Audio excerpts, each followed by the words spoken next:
The Dark Angels stand as the prototype, the template from which all other Space Marine legions were forged. Designated as the First Legion, they were the Emperor's initial foray into creating transhuman warriors capable of conquering the stars. Their genesis occurred during the latter stages of the Unification Wars on Terra, when the Emperor's vision of reclaiming humanity's lost empire first took tangible form.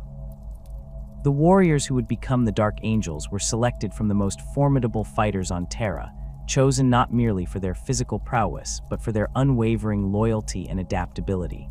During the Unification Wars, Terra was a patchwork of warring techno-barbarian states, radiation-blasted wastelands, and isolated pockets of civilization. From this fractured world, the Emperor drew his first Space Marines. The initial recruits came primarily from the Pan-Pacific regions and the area once known as the Nordic territories. These proto-Astartes underwent experimental procedures that would later be refined for subsequent legions. The Dark Angels bore the brunt of trial and error in the Emperor's grand design, with many early aspirants perishing during the implementation process. Those who survived emerged as something beyond human, stronger, faster, and utterly devoted to the Emperor's cause. Unlike later legions, the early Dark Angels received direct instruction from the Emperor himself. He personally oversaw their training regimens, battlefield tactics, and indoctrination. This direct connection to the Master of Mankind instilled in them a sense of purpose and pride that would characterize the Legion throughout its existence.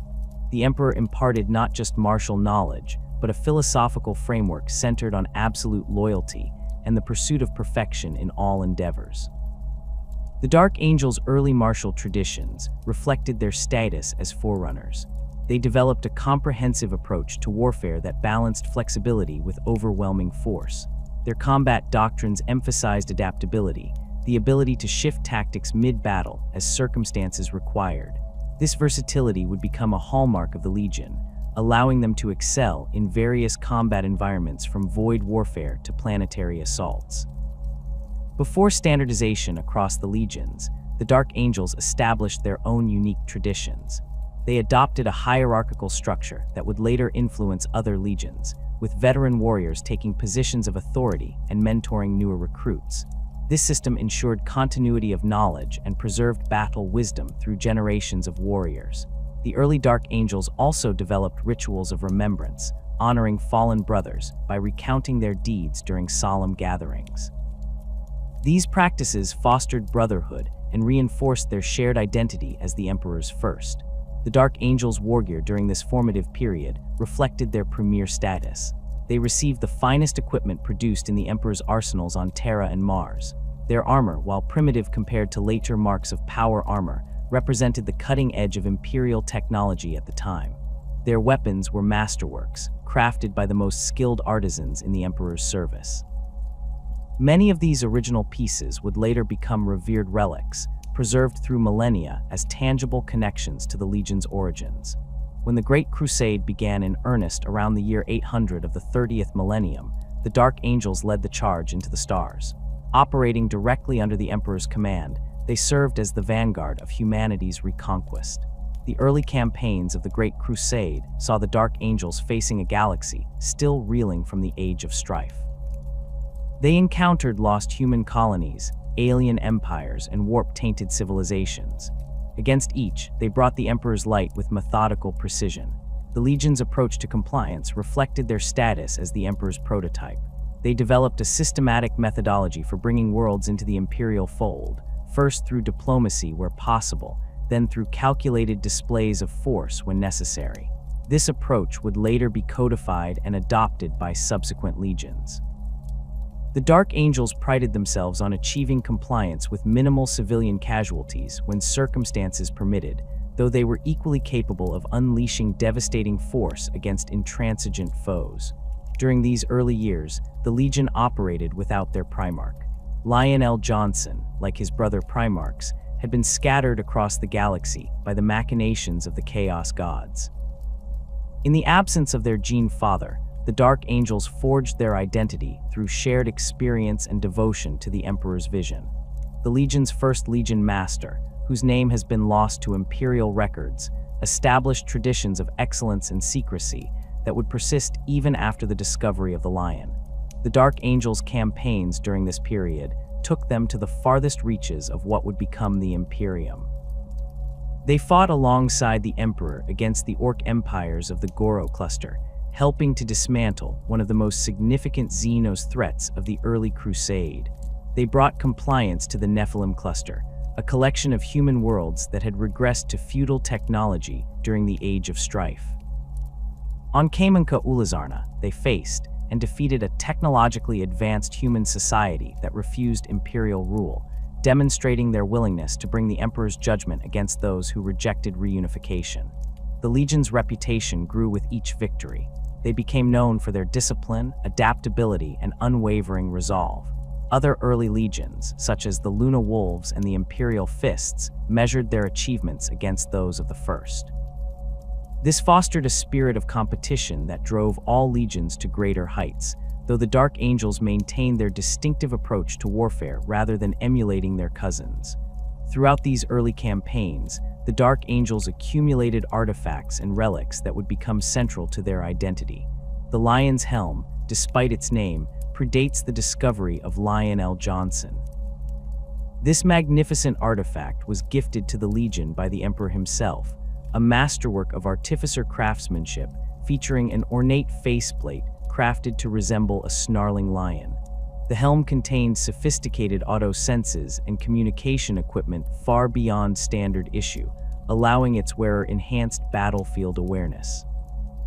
Initially worn by the Legion Master during ceremonial occasions, it would later become associated exclusively with the office of Supreme Grand Master after the Lion's discovery. The Sword of Secrets also dates to this founding period, though its origins remain shrouded in mystery. Some accounts suggest it was forged on Mars using archaeotech processes lost even during the Great Crusade. Others claim it was discovered during an early compliance action against a human civilization that had preserved Dark Age technology. Regardless of its origins, the sword's molecular edged blade could slice through the toughest armor with ease. Its hilt, decorated with intricate winged icons, contained energy field generators that enhanced its cutting power. The weapon became a symbol of authority within the Legion, passed down through generations of leaders. Another significant relic from this period is the Book of Salvation, a massive tome bound in adamantium and human skin. Its pages contain the earliest battle records of the Legion, written in a cipher known only to the highest-ranking Dark Angels.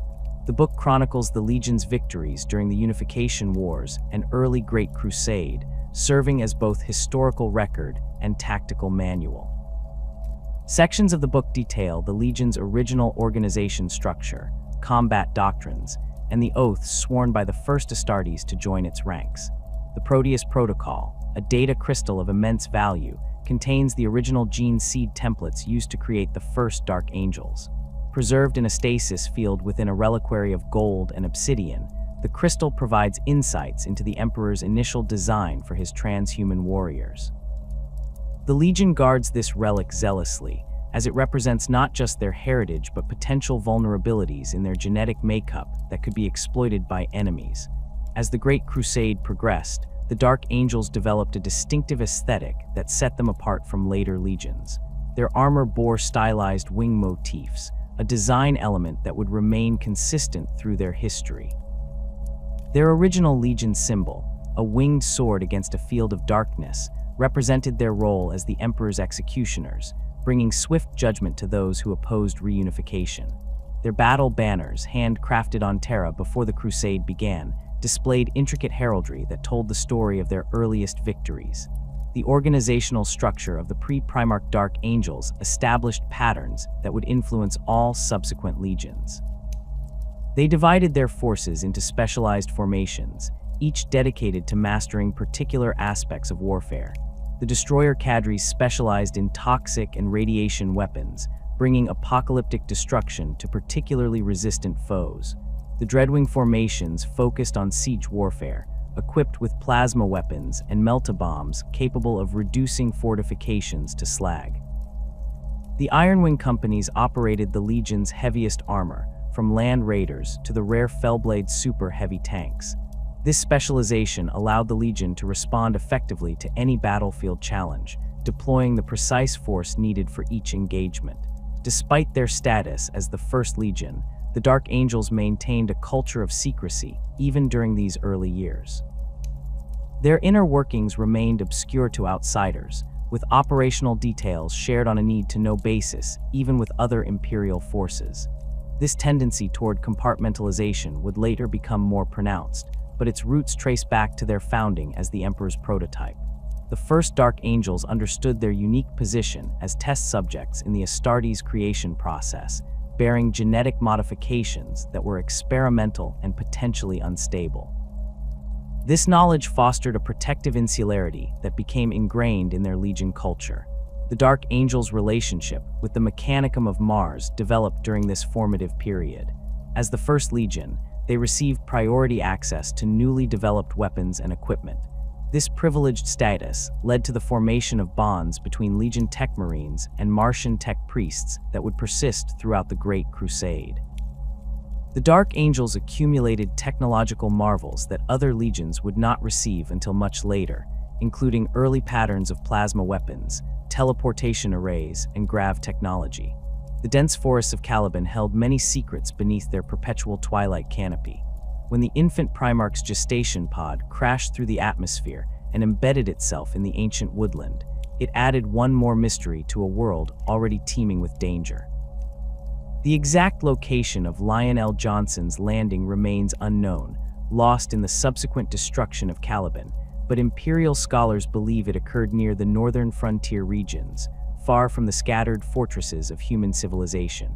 Caliban was no paradise. The planet's vast forests teemed with monstrous predators, warp-touched beasts that had evolved in isolation over millennia. These creatures, collectively known as the Great Beasts of Caliban, possessed unnatural strength, resilience, and cunning. Some reached the size of hab blocks, with hides impervious to conventional weapons. Others displayed disturbing intelligence or psychic abilities. The human population of Caliban survived by constructing fortress monasteries of stone and adamantium, venturing into the forests only in armed expeditions to hunt the beasts that threatened their existence. The infant Primarch survived his first years alone in this hostile environment. While other scattered Primarchs found human parents or guardians, the lion grew feral, learning to hunt and kill before he could speak. He fashioned crude weapons from branches and stones, developing an instinctive understanding of predator-prey relationships and territorial defense. His transhuman physiology developed rapidly, accelerated by constant combat against the great beasts. By the time he encountered other humans, the young Primarch had already killed creatures that entire hunting parties would hesitate to engage. The lion's first contact with civilization came when a hunting party from the Order discovered him during an expedition into the northern forests. The Order was Caliban's premier knightly organization, dedicated to protecting human settlements from the great beasts. Led by Luther, their most accomplished knight, the party had ventured unusually deep into the forest, pursuing a particularly dangerous creature. Instead, they found a feral youth with golden hair who moved with inhuman grace and showed no fear of armed knights.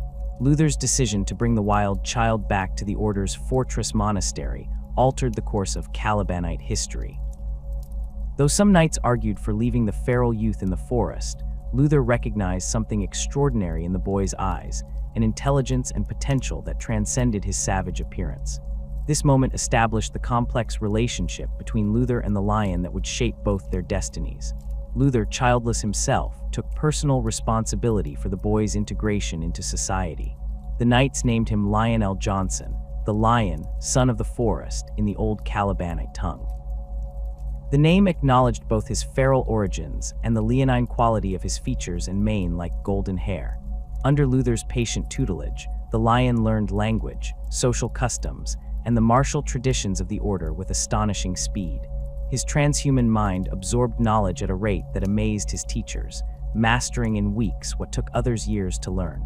The fortress monastery of the Order became the lion's first true home.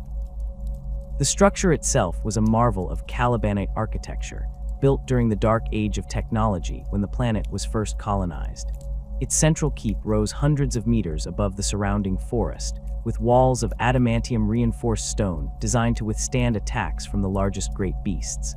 Within these walls, the knights maintained traditions dating back thousands of years, preserving combat techniques and technological knowledge through generations of isolation. The Order's training regimen was brutal by normal human standards, but merely stimulating for a Primarch. Young knights began their education at age 6, progressing through increasingly difficult combat drills, tactical simulations, and survival exercises. The Lion completed the entire 20-year curriculum in less than 5 years, demonstrating mastery of every weapon in the Order's considerable armory. His natural affinity for combat extended beyond mere physical prowess. He displayed an intuitive understanding of battlefield dynamics that veteran knights recognized as genius. Luther's relationship with the Lion evolved during these formative years. Initially paternal, it gradually transformed into a brotherhood as the Lion matured rapidly. Luther, recognized as the Order's finest knight before the Lion's arrival, found himself both mentor and student. He taught the Lion social graces and knightly traditions. In return, the Primarch shared insights into combat techniques that seemed to come to him instinctively. They complemented each other perfectly. Luther's charisma and political acumen balanced the Lion's tactical brilliance and martial superiority. The Lion's first formal hunt came at an age when most aspirants were still mastering basic swordsmanship. Accompanied by Luther and a cadre of veteran knights, he ventured into the deep forest to confront one of the great beasts that had been terrorizing outlying settlements. The creature, a massive, multi-limbed predator with crystalline scales that could deflect bolt rounds, had killed dozens of experienced hunters. The Lion tracked it through the underbrush for 3 days, studying its movements and identifying vulnerabilities that others had missed. When he finally engaged the beast, his attack was so precisely executed that the veteran knights could only watch in amazement. The Lion returned to the fortress with the creature's crystalline heart, establishing a pattern that would repeat throughout his early career. As the Lion's reputation grew, so did his influence within the Order. Knights decades his senior deferred to his judgment in tactical matters. His hunting expeditions became legendary, as he systematically eliminated great beasts that had plagued Caliban for generations. The Lion pioneered new hunting techniques that emphasized mobility and precision over the traditional mass assault approaches. He redesigned the Order's armor and weapons based on his experiences, incorporating materials harvested from slain beasts to create more effective protection. By his 10th year on Caliban, the Lion had risen to a leadership position within the Order that would normally require a lifetime of service to attain. His ascent was not merely a product of his superhuman abilities, though these certainly played a role, but of his genuine commitment to the Order's mission of protecting humanity. The Lion understood intuitively that the great beasts represented an existential threat to human civilization on Caliban, and he approached their eradication with methodical determination. The Lion's elevation to Grand Master of the Order marked a turning point in Calibanite history. Traditionally, this position was filled through a combination of martial prowess, political maneuvering, and seniority. The Lion secured unanimous support based solely on merit, as even his potential rivals recognized his unparalleled contributions to the Order's mission. Luther, who many had expected would claim the position, publicly supported the Lion's candidacy, further cementing their brotherhood. As Grand Master, the Lion expanded the Order's operations beyond defensive hunting. He organized systematic expeditions into the deepest parts of the forest, targeting beast lairs and breeding grounds that had never been mapped. He established forward outposts in cleared areas, gradually pushing back the wilderness and creating safe zones for human settlement. Under his leadership, the Order began coordinating with other knightly organizations across Caliban, standardizing training and equipment while sharing intelligence about beast movements and behaviors. The relationship between the Lion and Luther evolved in complex ways during this period. While they remained close allies and confidants, subtle tensions emerged as their roles shifted. Luther, once the mentor, found himself increasingly in the Lion's shadow. Though he never expressed resentment openly, those close to both men noted a growing reserve in his manner. The Lion, focused entirely on the strategic challenges of cleansing Caliban, remained oblivious to these interpersonal dynamics. a blind spot in his otherwise comprehensive awareness. The lion's campaign against the great beasts accelerated as he consolidated his authority. He divided Caliban into sectors, assigning specialized hunting parties to each based on the prevalent beast types in the region. He established breeding programs for the massive war horses used by the Order, selecting for traits that would make them more resistant to the psychic auras that some beasts projected. He commissioned the creation of new weapons from Caliban's limited forges, designing specialized ammunition and blade geometries optimized for penetrating beast hides. The most significant innovation of the lion's leadership was his approach to beast psychology. Where previous generations of knights had viewed the great beasts as mindless monsters, the lion recognized patterns in their behavior that suggested primitive intelligence. He developed hunting strategies that exploited these behavioral tendencies, using decoys and environmental manipulations to draw beasts into carefully prepared killing grounds. This approach dramatically reduced knight casualties while increasing the efficiency of hunting operations. Within 15 years of his discovery in the forest, the lion had transformed Calibanite society. The constant threat of beast attacks, which had shaped human culture for millennia, began to recede. Settlements expanded beyond their traditional boundaries, establishing trade networks and agricultural zones in newly secured territories. The Order's role evolved from pure combat to include governance and infrastructure development, with knights overseeing the construction of roads connecting formerly isolated communities. Throughout this period of transformation, the lion remained somewhat detached from the people he protected. Unlike Luther, who moved easily through social gatherings and understood the nuances of human interaction, the lion approached leadership as a tactical problem to be solved. He made decisions based on objective assessment of resources and threats, with little regard for tradition or sentiment. This approach, while effective, created distance between him and many of his knights, who respected his abilities but found his personality inscrutable. The lion's peculiar social awkwardness manifested in various ways. He spoke rarely in group settings, preferring direct communication with key lieutenants. When he did address gatherings, his speeches were concise to the point of abruptness, focusing entirely on operational details without rhetorical flourishes. He showed little interest in the celebrations that followed successful hunts, often withdrawing to his chambers to plan the next expedition while others commemorated the current victory. This behavior wasn't arrogance, but rather a fundamental disconnection from typical human social patterns. The lion understood loyalty and duty perfectly, concepts that aligned with his mission-oriented mindset. He recognized courage and competence in his knights and rewarded them appropriately, but the emotional undercurrents that flowed through human interactions remained largely invisible to him, a blind spot that would have significant consequences later in his life. By the 20th year of his life on Caliban, the lion had achieved what generations of knights had considered impossible: the systematic eradication of the great beasts from large portions of the planet. Regions that had been deadly wilderness for thousands of years became safe for human habitation. The Order's fortress monastery, once an isolated outpost in hostile territory, became the center of a growing network of settlements. Knights who had spent their entire careers defending static positions found themselves overseeing expansion projects and training civilians for self-defense in newly established communities. It was during this period of transition that the Emperor of Mankind arrived on Caliban, bringing with him the truth of the lion's origins and purpose. The Golden Fleet descended from the stars, technology beyond anything in living Calibanite memory. When the Emperor walked into the Order's Great Hall, those present immediately recognized the connection between him and the lion, the same transcendent presence, the same otherworldly perfection, though expressed in different aspects. The reunion between Primarch and Creator was not the emotional scene that Imperial propagandists would later depict. The lion knelt before the Emperor without hesitation, recognizing in him the embodiment of purpose he had always sought. The Emperor, for his part, saw in the lion exactly what he had designed: a perfect military commander, untainted by fear or hesitation. Their connection was immediate and profound, based not on sentimentality, but on shared vision and complementary abilities.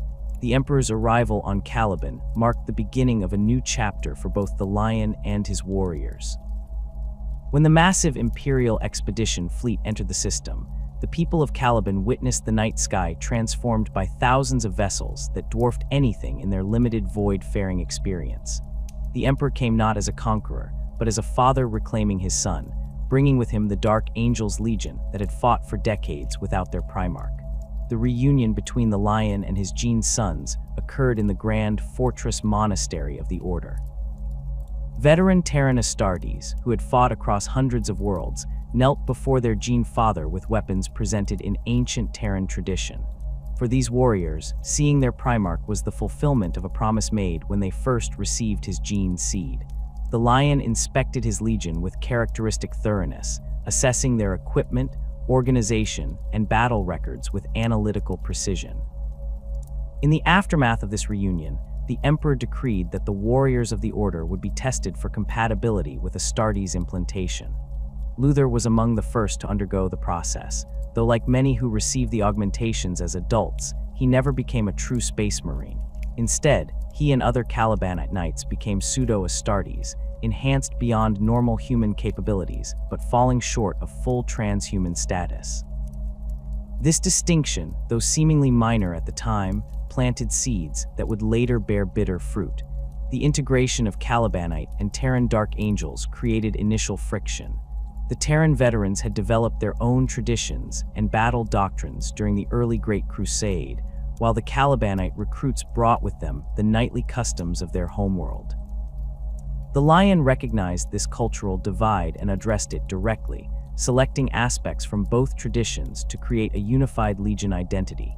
He retained effective Terran combat doctrines while incorporating Calibanite heraldry and ceremonial practices, crafting a synthesis that honored both lineages. Within a year of the Emperor's arrival, Caliban was transformed into a Legion homeworld. Training facilities and gene seed cultivation chambers replaced hunting lodges. The fortress monasteries that had once sheltered humans from great beasts now housed Astartes aspirants and armories filled with weapons of Imperial manufacture. The planet's limited industry was expanded with technology from Mars, enabling the production of power armor and bolters on Calibanite soil. Lion El'Jonson formally took command of the First Legion in 842, assuming leadership from the Terran Legion Master in a ceremony attended by the Emperor himself. The Primarch immediately implemented organizational changes, restructuring the Legion into specialized formations that would become its hallmark. These wings each mastered different aspects of warfare, allowing the Dark Angels to adapt to any battlefield challenge. The Death Wing, clad in bone-white armor, served as the Legion's elite Terminators and Blade Men, deployed against the most dangerous enemies. The Raven Wing specialized in rapid assault, utilizing jet bikes, land speeders, and other fast attack vehicles to outflank and encircle opponents. The Dreadwing specialized in weapons of final sanction, rad weapons, phosphex, and virus bombs, deployed when total eradication was required. The Firewing operated as intelligence gatherers and assassins, eliminating threats before they materialized. The Ironwing commanded the Legion's armored might, from Predator tanks to Fellblade super heavies. The Stormwing specialized in Void and Zone Mortalis combat, boarding actions, and fighting in confined spaces. This specialized structure allowed the Dark Angels unprecedented tactical flexibility. Unlike legions that developed a signature approach to warfare, the Dark Angels could reconfigure their forces to counter any enemy. Against Orc hordes, they deployed Ravenwing Outriders to disrupt enemy formations, while Ironwing tanks delivered devastating firepower. Against fortified positions, Dreadwing specialists reduced defenses to ash, while Deathwing Terminators breached the ruins. This adaptability made them ideal for independent operations in the furthest reaches of the expanding Imperium. The Lion's first campaign as Legion commander targeted the Orcs of the Melchior cluster. These greenskins had established a substantial empire spanning 7 star systems, with shipyards capable of producing crude but effective void vessels. Previous Imperial expeditions had failed to penetrate their territory due to the sheer number of Orc warships protecting their core worlds. The Lion approached this challenge with characteristic thoroughness, deploying Firewing infiltrators to identify key infrastructure, before launching a coordinated strike with his entire legion. The Battle of Melchior Prime demonstrated the Lion's tactical brilliance. Rather than engaging the Orc fleet directly, he divided his forces into small, fast-moving battle groups that attacked secondary targets throughout the cluster simultaneously. This forced the Orcs to scatter their fleet in response, allowing the Dark Angels to defeat them piecemeal. Once the Void's superiority was achieved, the Lion personally led the assault on the Orcs' central shipyards on Melchior Prime. The Greenskins were completely unprepared for the fury of a Primarch in battle. The Lion carved through their defenses with the Sword of Secrets, each swing ending multiple Orcs. Within 6 hours, the shipyards were secured, and within 6 days, the entire cluster was brought to compliance. This victory caught the Emperor's attention and led to the Dark Angels receiving increasingly challenging assignments. The most significant of these was the Rangdan Xenocides, a series of apocalyptic campaigns against the Rangdan species that threatened the northern reaches of the expanding Imperium. The full details of this conflict remain sealed in the deepest vaults of Terra, but fragmentary records indicate the Rangdan possessed technology that could corrupt Astartes' gene seed and turn Space Marines against their brothers. The first Rangdan Xenocide began in the year 862 of the 30th millennium, when Rangdan infiltrator beasts were discovered on human-settled worlds near the Halo stars. The Lion deployed his legion in force, supported by elements of the Mechanicum and Imperial army. The initial engagements revealed the true horror of the Rangdan, not merely their physical forms, which combined chitinous exoskeletons with liquefied internal organs, but their ability to infect and subvert human populations. Entire planets had to be purged after exposure to Rangdan parasites. The Lion's approach to the Rangdan threat was ruthlessly pragmatic. Recognizing that conventional warfare would result in unacceptable casualties, he authorized the Dreadwing to deploy weapons of final sanction. Worlds that could not be cleansed were subjected to phosphex bombardment or virus bombing, denying them to the enemy at the cost of rendering them uninhabitable. The Dark Angels suffered severe losses despite these measures, with entire companies lost to Rangdan mind control devices or slaughtered by their corrupted battle forms. The conflict escalated when the Rangdan deployed their Sloggth allies, worm-like beings of terrible psychic power that could assume human form. These infiltrators penetrated deep into Imperial territory, necessitating the deployment of additional legions. The Space Wolves under Leman Russ joined the campaign, as did elements of the Alpha Legion. Even with this reinforcement, the war continued for nearly a decade, consuming millions of lives and resulting in the loss of 2 entire Titan legions. The final battle of the first Rangdan Xenocide occurred at the edge of the Halo stars, where the Lion confronted the Rangdan Cerebrors, massive entities that served as the species' leadership caste. The Dark Angels' records of this encounter remain sealed, but the aftermath was clear. The Rangdan threat receded, though it would resurface twice more during the Great Crusade, each time met by the Dark Angels with increasing levels of destructive force. The Lion's handling of the Rangdan Xenocides established his reputation among his brother Primarchs. Those who valued pragmatism and results, such as Horus and Perturabo, respected his willingness to make difficult decisions. Others, particularly Vulcan and Sanguinius, questioned the moral cost of his methods. The Emperor, however, expressed only approval, recognizing that the Lion had accomplished exactly what he was designed to do: eliminate threats to humanity with maximum efficiency. Between major campaigns, the Lion devoted considerable attention to diplomatic missions among his brother Primarchs. These interactions revealed both his strengths and limitations as a leader. With Roboute Guilliman, he established a productive relationship based on mutual respect for each other's tactical acumen. Both Primarchs valued efficiency and rational planning, though they disagreed on the importance of civilian governance. The Lion viewed administration as a distraction from the Astartes' primary combat role, while Guilliman insisted that securing territory was meaningless without establishing stable rule. The Lion's relationship with Leman Russ proved more volatile.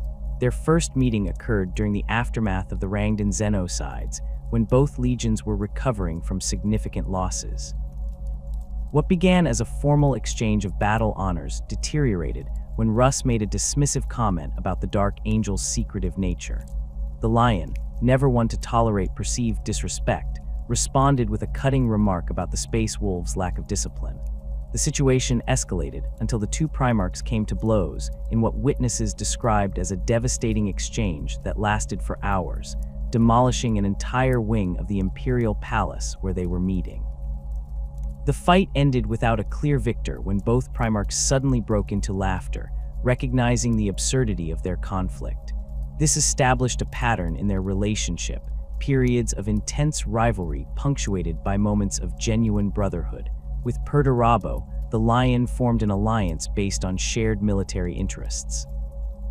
Both Primarchs excelled at siege warfare, though they approached it from opposite perspectives, Perturabo as the master of fortification, the Lion as the breacher of defenses. They exchanged technical knowledge and occasionally collaborated on particularly challenging compliance actions. During the Compliance of Condor, the Iron Warriors constructed elaborate defensive works which the Dark Angels then attempted to breach in a series of training exercises that benefited both legions. However, this professional respect never developed into true friendship, as both Primarchs maintained a certain emotional distance even from those they considered allies. The Lion's most complex relationship was with Horus Lupercal. The War Master recognized the Lion's tactical brilliance and often assigned the Dark Angels the most challenging objectives in joint operations. The Lion, for his part, acknowledged Horus's charisma and political skill, qualities he himself lacked. During the Compliance of Dulan, when the planetary leader insulted the Emperor as the false Emperor, the Lion and Horus competed to be the first to reach and execute the offender. This competition drove both legions to exceptional performance, though it ended in controversy when the Lion slew the planetary governor, while Horus was still fighting through the palace defenses. Some interpreted this as the Lion stealing Horus's glory, though the War Master publicly praised the Dark Angel's efficiency. Throughout these campaigns and interactions, the Lion maintained the organizational structure he had established for his legion. The specialized wings allowed the Dark Angels to undertake a remarkable diversity of missions, from open battlefield confrontations to covert compliance actions, where Imperial authority was established without a shot being fired. This versatility made them particularly valuable in the later stages of the Great Crusade, when the Emperor increasingly focused on specific projects like the Webway, leaving the Primarchs to expand Imperial territory independently. By the time the Great Crusade reached its zenith in the 900s, the Dark Angels had brought hundreds of worlds to compliance and exterminated numerous Xenos threats. Their methods were not always gentle. Worlds that resisted often faced the destructive power of the Dreadwing, but they were undeniably effective. The Lion's campaigns were characterized by meticulous planning, followed by overwhelming force applied precisely where it would have maximum impact. This approach minimized Dark Angel's casualties while achieving compliance quickly, allowing the Legion to move on to new targets while other forces consolidated their gains. As the flames of rebellion spread across the Imperium following the Istvan III atrocity, the Dark Angels found themselves in a peculiar position. While Horus's treachery unfolded in the Istvan system, the First Legion was deployed on the opposite side of the galaxy, engaged in compliance operations along the eastern fringe. The initial reports of the War Master's betrayal reached Lion El'Jonson through fragmented astropathic messages, creating a picture that was incomplete but deeply troubling. The Lion's response to these reports demonstrated his methodical nature. Rather than immediately abandoning his campaign, he dispatched fast reconnaissance vessels to confirm the situation while consolidating his legion's forces. This measured approach meant that while other loyal legions rushed to Istvan V, falling into Horus's trap, the Dark Angels remained distant from the conflict's early stages. Their absence from the Dropsite massacre spared them the devastating losses suffered by the Raven Guard, Salamanders, and Iron Hands, preserving the Legion's strength for later confrontations.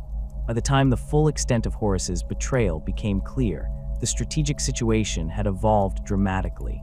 The Imperium was effectively split in half by warp storms of unprecedented intensity, limiting both communication and travel. The Lion assessed his options with characteristic precision, determining that a direct thrust toward Terra would be impossible given the warp conditions. Instead, he focused on containing the spread of rebellion in his operational theater, preventing the traitors from establishing a second front in the galactic east. The Lion's decision to remain in the eastern fringe was vindicated when intelligence reports indicated Night Lord's activity in the region. Conrad Kurz, the haunted Primarch of the 8th Legion, had not joined his forces to Horus's main fleet, but instead launched a campaign of terror across the Ultima Segmentum. The Night Lords targeted civilian populations rather than military assets, creating fear and disorder that threatened to undermine Imperial control across hundreds of worlds. Recognizing this threat, the Lion initiated what would become known as the Thramma's Crusade in the early days of 31st Millennium. This campaign pitted the 1st Legion directly against the 8th in a series of brutal engagements across multiple systems. The conflict exemplified the contrasting approaches of the two Primarchs, the Lion's calculated application of force against Kurz's psychological warfare and terror tactics. The opening phase of the Thramma's Crusade saw the Dark Angels pursuing Night Lords strike forces through the Thramma's sector, a region of space containing dozens of recently compliant worlds.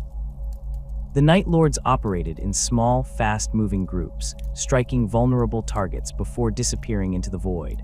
Rather than attempting to defend every potential target, the Lion employed a predictive strategy, analyzing attack patterns to anticipate where Kurz would strike next.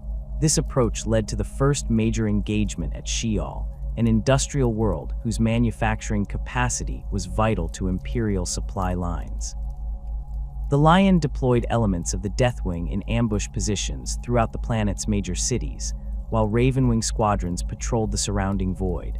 When the Night Lord's fleet emerged from the warp, they found not the vulnerable target they expected, but a carefully prepared killing ground. The ensuing battle saw the destruction of 3 Night Lords strike cruisers and the capture of a 4th, providing the Dark Angels with valuable intelligence on Kurz's broader strategy. The intelligence recovered from the captured vessel revealed that the Night Lord's terror campaign served a dual purpose. Beyond sowing fear, Kurz was attempting to draw the Dark Angels away from potential paths to Terra, ensuring they could not reinforce the Emperor when Horus made his final move. The Lion recognized this strategy, but determined that allowing the Night Lords free rein would cause unacceptable damage to the Imperium's eastern holdings. He chose to continue the pursuit, but modified his approach to maintain strategic mobility. The Thramma's crusade escalated when Kurz attacked the Forge world of Kamador, a crucial production center for Titan components.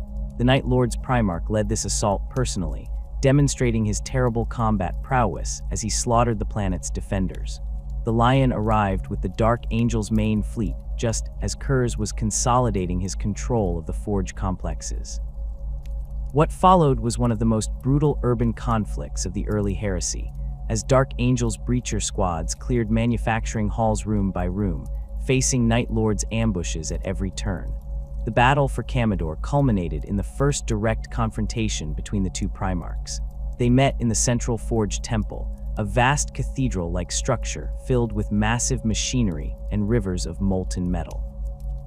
Witnesses described the duel as a study in contrasts, the Lion's disciplined swordsmanship against Kurz's feral savagery. For hours they fought among the machinery, neither able to gain a decisive advantage. The combat ended in stalemate when Night Lord's reinforcements forced the Lion to withdraw to avoid being cut off from his forces. Following the inconclusive engagement at Kamador, the Thramma's crusade devolved into a series of hit-and-run attacks across dozens of systems. The Dark Angels found themselves stretched thin, responding to Night Lord's strikes while attempting to maintain their strategic cohesion. This period tested the Legion's adaptability, with specialized wings operating independently for months at a time. The Ravenwing proved particularly valuable, using their superior mobility to respond quickly to Night Lord's incursions. The most significant turning point came at the Battle of Tsagualsa. Intelligence gathered by Firewing operatives had identified this remote world as Kurz's primary base of operations. The Lion assembled the bulk of his legion for a decisive strike, leaving only minimal forces to maintain containment operations elsewhere. The assault began with a massive orbital bombardment that destroyed the Night Lord's surface defenses, followed by a coordinated drop pod assault targeting Kurz's fortress. the battle for Tsagualsa revealed the depths of Kerr's instability.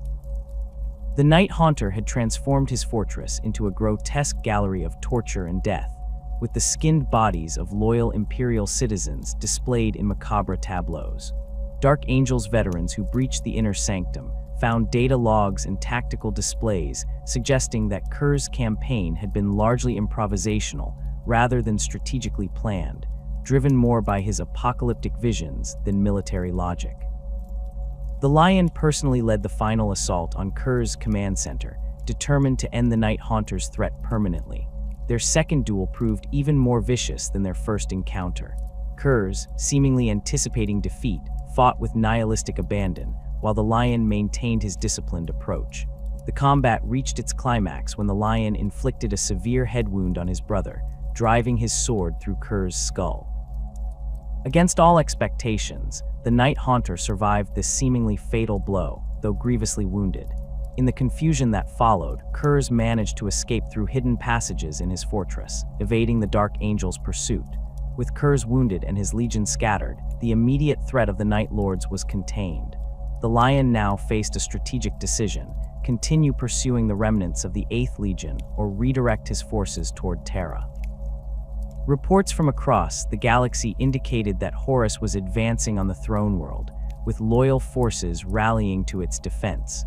The warp storms that had isolated the eastern regions had begun to subside, creating potential corridors for fleet movement toward the Segmentum Solar. It was at this juncture that the Lion demonstrated his political acumen.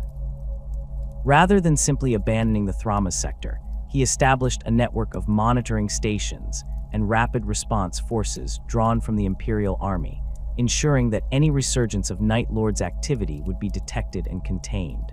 This arrangement freed the bulk of his legion for operations elsewhere, while maintaining Imperial control over the region he had fought to secure. The Lion's next move revealed his complex understanding of the broader heresy. Instead of immediately setting course for Terra, he directed his fleet toward Ultramar, where intelligence suggested Roboute Guilliman was establishing an alternative Imperial power base known as Imperium Secundus. This decision has been scrutinized by Imperial historians, with some questioning whether the Lion was seeking to support his brother's initiative or challenge it. The truth, as revealed in the Dark Angel's sealed records, was more nuanced. The Lion recognized that the warp conditions still made direct travel to Terra uncertain. Rather than risk his legion becoming lost in the Immaterium, he chose to rendezvous with Guilliman's forces to coordinate a combined response. More significantly, he brought with him a cargo that would prove crucial to any assault on Terra, a massive shipment of siege weapons from the Dark Angel's arsenal, including Ordinatus-class siege engines, capable of breaching even the Imperial Palace's defenses. The Lion's arrival in the Ultramar system occurred at a critical moment in the development of Imperium Secundus. Guilliman had already declared himself Lord Protector of this emergency government, with Sanguinius reluctantly accepting the role of figurehead emperor. The Dark Angel's fleet, comprising over 20,000 Astartes and hundreds of warships, represented a significant addition to the military forces available to this shadow empire. The political dynamics between the three Primarchs proved complex. Guilliman welcomed the Dark Angel's military strength, but harbored reservations about the Lion's intentions.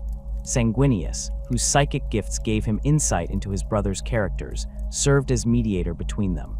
The Lion, for his part, made it clear that he viewed Imperium Secundus as a temporary measure, necessary only until communication with Terra could be reestablished. The Lion's presentation of the siege weapons to his brothers demonstrated both his pragmatism and foresight.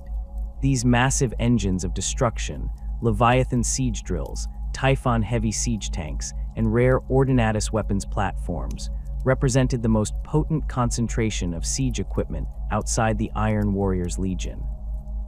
By bringing these assets to Ultramar, the Lion ensured they would be available for the inevitable assault on Terra, regardless of which route the combined forces ultimately took. The Dark Angel's integration into the military structure of Imperium Secundus was not without friction. The Lion's independent nature clashed with Guilliman's systematic approach to command hierarchy. Tensions escalated when the Lion requested the role of Lord Protector, effectively the supreme military commander of Imperium Secundus. Guilliman's refusal led to a period of strained relations between the two Primarchs, with Sanguinius again mediating to maintain their fragile alliance. The situation changed dramatically when Night Lord's forces, including the wounded but still dangerous Conrad Kurz, were discovered operating within Ultramar itself.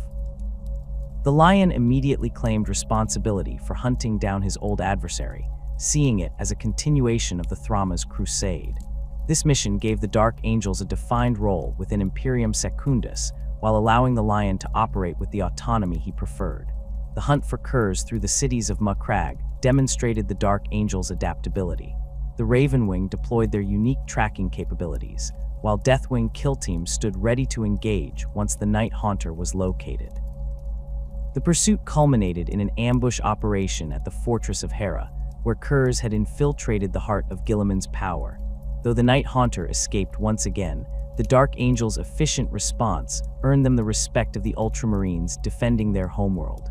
As the Dark Angels continued operations within Ultramar, astropathic communications began to penetrate the warp storms surrounding the region.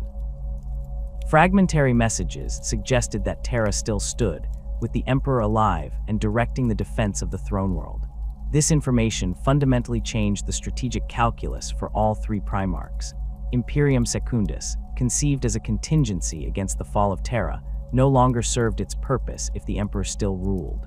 The Lion was the first to advocate for the dissolution of Imperium Secundus, arguing that all available forces should immediately move to reinforce Terra. His position reflected both his pragmatic assessment of the strategic situation and his unwavering loyalty to the Emperor. After initial hesitation, Guilliman concurred, and plans were made to disband the Shadow Empire and mobilize for Terra. The journey toward Terra presented enormous challenges. The warp remained turbulent, with stable routes limited and unpredictable. The Lion proposed dividing their forces to maximize the chance of at least some reaching the throne world. The Dark Angels would take the northern route through the Ruin Storm, while the Ultramarines attempted the central corridor and the Blood Angels the southern approach. The Dark Angels' fleet entered the warp in the closing stages of the Heresy, navigating through storms that would have destroyed lesser vessels. The Legion's librarians worked in concert with their navigators, using their combined psychic power to carve a path through the Immaterium. Despite these efforts, progress was agonizingly slow. Time flowed differently in the warp, and what seemed like weeks to the Dark Angels translated to months in real space. While Lion El'Jonson led his Dark Angels across the stars during the tumultuous years of the Horus Heresy, events of grave consequence unfolded on their homeworld of Caliban. The seeds of discord, planted years before when the Emperor first arrived to claim his son, had grown into a poisonous bloom that would forever alter the fate of the First Legion. Luther, once the Lion's closest friend and mentor, had been left behind on Caliban with a cadre of Dark Angels to oversee recruitment and training operations. This assignment, while ostensibly honorable, was perceived by many as exile, particularly by Luther himself. The man who had discovered the feral Primarch in Caliban's forests now found himself relegated to administrative duties, while his former ward commanded armies among the stars. Initially, Luther performed his duties with the same dedication he had shown throughout his life. The training facilities on Caliban produced exceptional recruits, with Luther personally overseeing the indoctrination of future Dark Angels. He expanded the infrastructure left by the Lion, converting more of the planet's fortress monasteries into Astartes training grounds. Under his guidance, the production of war materiel increased, supplying the Crusading Legion with a steady stream of weapons and equipment. Yet beneath this veneer of productivity, resentment festered. Luther had never fully reconciled himself to the reality that he would always stand in the Lion's shadow. Though enhanced beyond normal human capabilities through the pseudo-Astartes process, he remained fundamentally less than the transhuman warriors he trained. Each new batch of recruits that departed Caliban for the Great Crusade served as a reminder of his own static position. The isolation of Caliban exacerbated these feelings.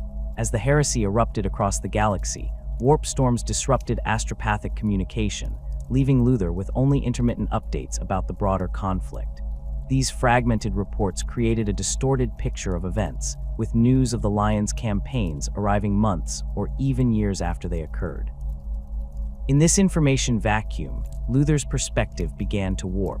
Zahariel El'Zurias, a former knight of the Order who had become one of Caliban's most promising librarians, observed the subtle changes in Luther's demeanor.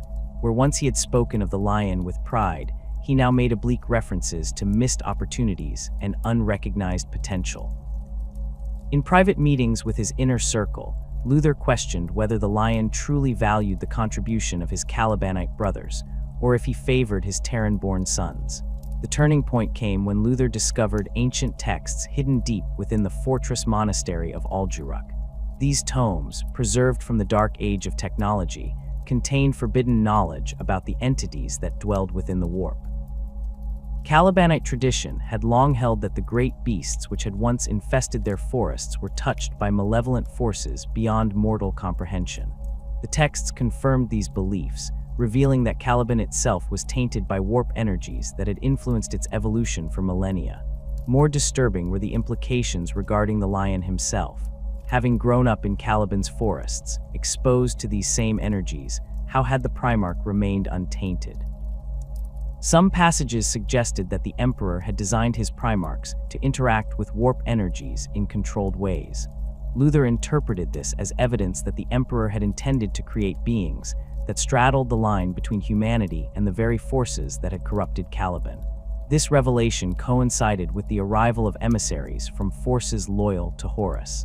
These agents, operating with subtle precision, did not openly declare their allegiance to the War Master.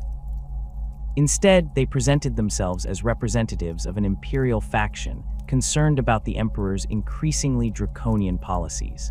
They spoke of the Emperor's withdrawal from the Great Crusade, his secretive projects on Terra, and the growing influence of individuals like Malcador the Sigillite, who wielded powers similar to those described in the forbidden texts.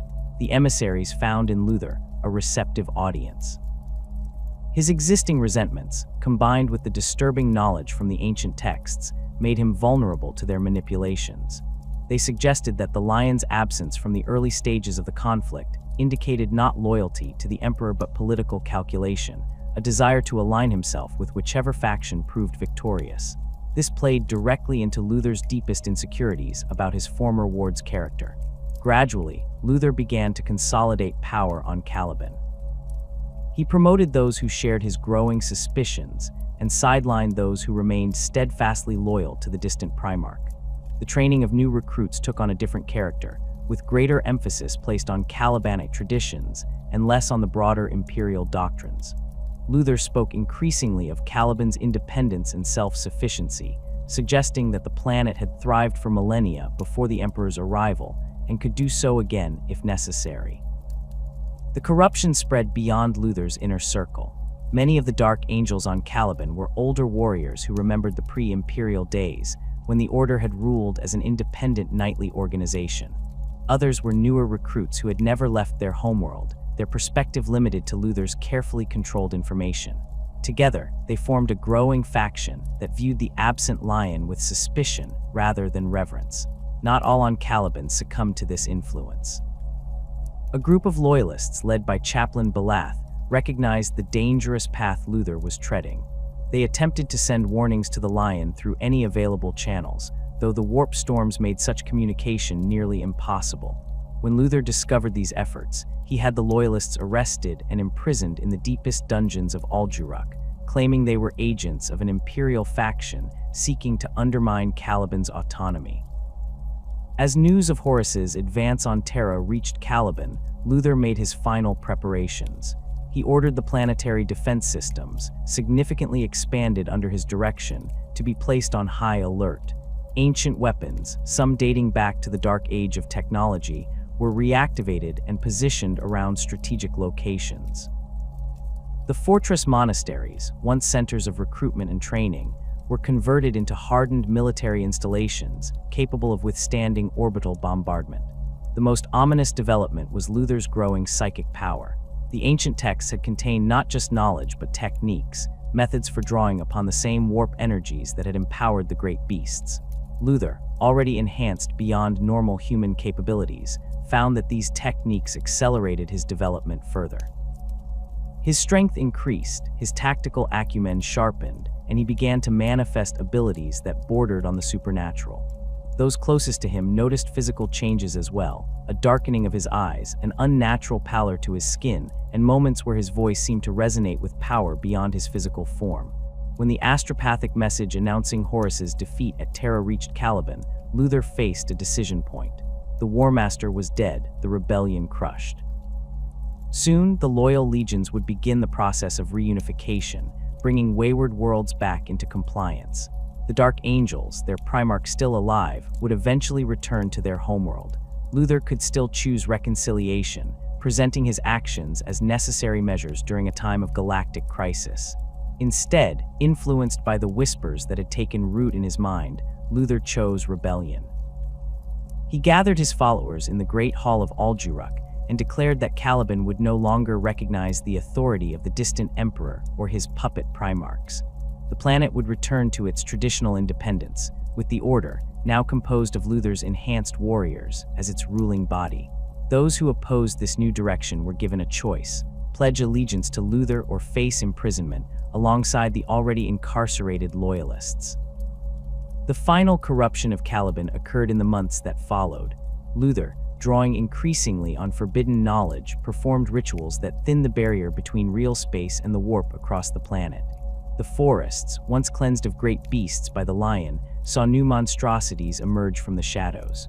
The skies took on an unnatural hue, with atmospheric disturbances that defied conventional meteorological explanation. Citizens of Caliban's scattered settlements reported dreams filled with whispered promises and visions of power. It was into this transformed world that the Lion's fleet finally arrived. After the defeat of Horus, the Dark Angels had regrouped and set course for their homeworld, intending to gather their full strength before participating in the post-Heresy reconstruction. The Lion himself, aboard his flagship Invincible Reason, led the approach to Caliban. Long-range augurs showed a planet significantly altered from the one they had left years before: increased defense installations, energy signatures inconsistent with standard Imperial technology, and atmospheric conditions that suggested warp contamination. The first sign of Luther's betrayal came when the orbital defense platforms opened fire on the approaching fleet. The Dark Angels, caught completely by surprise, suffered significant damage in the initial barrage. Several escort vessels were destroyed outright, while others, including capital ships, sustained crippling hits to propulsion and weapon systems. The Lion, his tactical genius responding instantly to the threat, ordered evasive maneuvers while attempting to establish communication with the surface. Luther's response came not through standard Vox channels, but as a psychic projection that manifested on the bridge of the Invincible Reason. His image, distorted and flickering with unnatural energies, addressed the Lion directly. He accused his former ward of betraying Caliban, of valuing the Emperor's approval over the welfare of his homeworld. He claimed that the Lion had always intended to replace Calibanite traditions with Imperial dogma, using the planet merely as a resource to be exploited rather than a culture to be preserved. The Lion, renowned for his strategic acumen rather than diplomatic skill, responded with characteristic directness. He demanded Luther's immediate surrender, promising fair treatment for those who had been misled, but swift justice for the architects of this betrayal. This ultimatum, while consistent with the Lion's nature, played directly into Luther's narrative of imperial arrogance and disregard for Calibanite autonomy. With diplomatic resolution impossible, the conflict escalated to full-scale war. The Lion organized his fleet into assault formations, targeting the orbital defense platforms while preparing drop pods and assault craft for a planetary invasion. Luther, anticipating this approach, activated additional defensive systems hidden beneath Caliban's surface. Ancient energy weapons, repurposed from technology predating the Age of Strife, lanced upward from concealed emplacements, creating a lethal web of fire through which any assault craft would have to navigate. The battle for Caliban's orbit lasted for days, with the Dark Angel's fleet gradually gaining the upper hand through superior numbers and the Lion's tactical brilliance. As the orbital defenses crumbled, Luther withdrew his forces to key strongpoints on the surface, concentrating around the fortress monastery of Al-Juruk. This ancient structure, built upon foundations that predated human settlement on Caliban, had been further reinforced under Luther's direction with both physical barriers and warp-based protections. The Lion led the assault on Al-Juruk personally, selecting his finest warriors for the attack.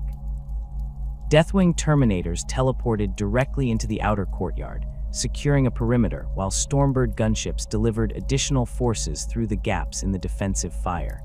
Luther had anticipated this approach, positioning his elite guard, former members of the Order enhanced through his forbidden techniques, to meet the initial assault. The resulting combat was brutal, with battle brothers who had once trained together now locked in mortal combat. While the battle raged through the corridors and chambers of Al-Juruk, the Lion pressed forward with a single-minded determination to confront Luther directly. He cut through layers of defenders, his sword fealty claiming dozens of lives as he advanced toward the central chamber where his former mentor awaited. Those who witnessed his progress described a cold fury in the Primarch's eyes, a controlled rage that manifested not as berserker frenzy, but as lethal precision. Luther had prepared the chamber for this final confrontation. Ancient symbols carved into the floor and walls pulsed with malevolent energy, creating a space where the barriers between real space and the warp were paper thin. He had positioned himself at the center of this arrangement, drawing power from the intersection of arcane geometries. When the Lion finally breached the chamber's doors, he found not just his former mentor, but a being transformed by warp energies, radiating power that distorted the very air around him. The duel that followed has been pieced together from fragmentary accounts, as few witnesses survived to report what transpired. The Lion, despite his transhuman physiology and Primarch's might, found himself facing an opponent enhanced beyond mortal limitations. Luther, drawing on powers he barely understood, matched the Primarch blow for blow. The chamber itself became part of the battle, with reality fluctuating around the combatants as their conflict intensified. For hours they fought, neither able to gain a decisive advantage. The Lion's superhuman strength and speed were countered by Luther's warp-enhanced abilities. Wounds that should have been fatal healed almost instantly as Luther drew on energies flowing through the chamber's arcane architecture. The Primarch, recognizing the source of his opponent's power, attempted to disrupt the symbols carved into the chamber's floor, only to find them protected by fields of energy that repelled his blade. The turning point came when Luther, driven by a combination of hatred and desperation, channeled a massive surge of warp energy directly at the Lion. This attack, raw and uncontrolled, breached the Primarch's defenses and inflicted a grievous wound. Staggered by the impact, the Lion momentarily lowered his guard, allowing Luther to press his advantage. A second blast struck the Primarch squarely in the chest, sending him crashing against the chamber's far wall. In this moment of apparent victory, Luther hesitated, seeing his former ward, the child he had discovered in Caliban's forests, the warrior he had trained, the leader he had followed, broken and bleeding before him. Something of his former self reasserted control. The madness that had driven him to rebellion briefly receded, replaced by horror at what he had done. This moment of clarity proved his undoing. The Lion, demonstrating the resilience that had made him one of the Emperor's most formidable sons, used Luther's hesitation to launch a final, desperate attack. With strength born of absolute determination, he drove his sword through Luther's guard and into his chest. The blade, designed to channel a Primarch's power, shattered the protective fields Luther had woven around himself and pierced his enhanced body. As Luther fell, mortally wounded, the carefully constructed arcane architecture of the chamber destabilized. The warp energies he had been channeling, now without direction or control, began to tear at the fabric of reality itself. A rift opened at the center of the chamber, a direct connection to the Imperium that grew larger with each passing second. The Lion, recognizing the catastrophic danger, attempted to drag both himself and Luther clear of the expanding vortex. In the aftermath of the Horus Heresy and the destruction of Caliban, the Dark Angels faced a profound transformation. The Imperium itself was changing, with Robute Guilliman's Codex Astartes reshaping the very structure of the Space Marine legions. The Dark Angels, like their cousin legions, were to be divided into smaller, more manageable chapters, each comprising approximately 1,000 battle brothers. This reorganization, known as the Second Founding, occurred around the year 31,000 as the Imperium struggled to rebuild from the devastating civil war. Supreme Grand Master Azrael's predecessor oversaw this division with meticulous care. The Dark Angels Legion, once tens of thousands strong, would maintain its name and heraldry as the first founding chapter, while several successor chapters would be created from its ranks. This process was not merely administrative. It required careful consideration of which battle brothers would form each new chapter, what equipment they would take, and how the Legion's ancient traditions would be preserved across these separate entities. The first successors of the Dark Angels included the Angels of Vengeance, known for their uncompromising pursuit of enemies and their somber black armor accented with red details. The Angels of Absolution, whose bone-white armor symbolized their focus on redemption, and the Angels of Redemption, who took their name from the very concept that would come to define all Dark Angels' successors. Later foundings would add more chapters to this lineage, including the Consecrators, who dedicated themselves to preserving the most ancient traditions and relics of the Legion era. Unlike other first founding chapters, the Dark Angels approached this division with an additional layer of complexity. The terrible secret of the fallen angels, those battle brothers who had turned against Lion El'Jonson during the destruction of Caliban, could not be widely known, even within the Imperium's highest echelons. The shame of having traitors among their ranks, particularly when the Dark Angels had maintained a reputation for steadfast loyalty during the Heresy, was too great to bear publicly. This necessity for secrecy led to the formation of the Inner Circle, a hidden organization spanning all Dark Angels' successor chapters. The highest-ranking members of each chapter would be initiated into the truth about Caliban's destruction and the existence of the Fallen. These individuals swore binding oaths to prioritize the capture of these renegades above all other concerns, including, when necessary, their official duties to the Imperium. The structure of the Inner Circle mirrored the chapter organization while remaining separate from it. At its head stood the Supreme Grand Master of the Dark Angels, who alone possessed full knowledge of all the chapter's secrets. Below him were the Grand Masters of each successor chapter, the masters of individual companies, chaplains who maintained the chapter's spiritual purity, librarians who safeguarded forbidden knowledge, and Deathwing Terminators who executed the most sensitive operations against the Fallen. Initiation into the Inner Circle occurred in stages, with battle brothers learning incrementally more of the truth as they rose through the ranks. A newly promoted sergeant might learn only that certain enemies of the chapter required special handling, while a company master would know about the fallen angels, but not the full extent of Caliban's fate. Only those who reached the highest echelons would understand the complete truth, that the Dark Angels venerated Primarch lay in stasis deep within the rock, that Luther had survived and was imprisoned in its deepest dungeon, and that the chapter's honor could never be restored until the last of the fallen had been captured and made to repent. The oath taken by members of the Inner Circle bound them through both tradition and psychic conditioning. The most solemn ceremony occurred in the Chamber of Passageways aboard the rock, where fragments of Caliban's bedrock had been preserved. There, surrounded by ancient artifacts and the watchful eyes of previous masters, initiates swore to hunt the fallen angels across time and space, to prioritize their capture above all other concerns, and to maintain absolute secrecy about their existence, even at the cost of their lives or the lives of innocent Imperial citizens. This oath created a dual nature within every Dark Angels chapter. On the surface, they operated as loyal servants of the Emperor, defending Imperial worlds and executing campaigns against the Imperium's enemies. They maintained formal compliance with the Codex Astartes and responded to calls for aid from Imperial commanders. Yet beneath this public persona lay their true purpose, the endless hunt for their fallen brothers and the redemption of their chapter's honor. This duality manifested in their operational patterns. Dark Angels' forces would frequently divert from assigned missions when intelligence suggested the presence of a fallen angel. Company masters developed a reputation for independence bordering on insubordination, disappearing without explanation only to return once their hidden objectives had been accomplished. Such behavior strained relationships with Imperial authorities and other Space Marine chapters, who found the Dark Angels reliable in battle, but frustratingly secretive in all other matters. The physical embodiment of the Dark Angels' dual nature was their fortress monastery, known simply as the Rock.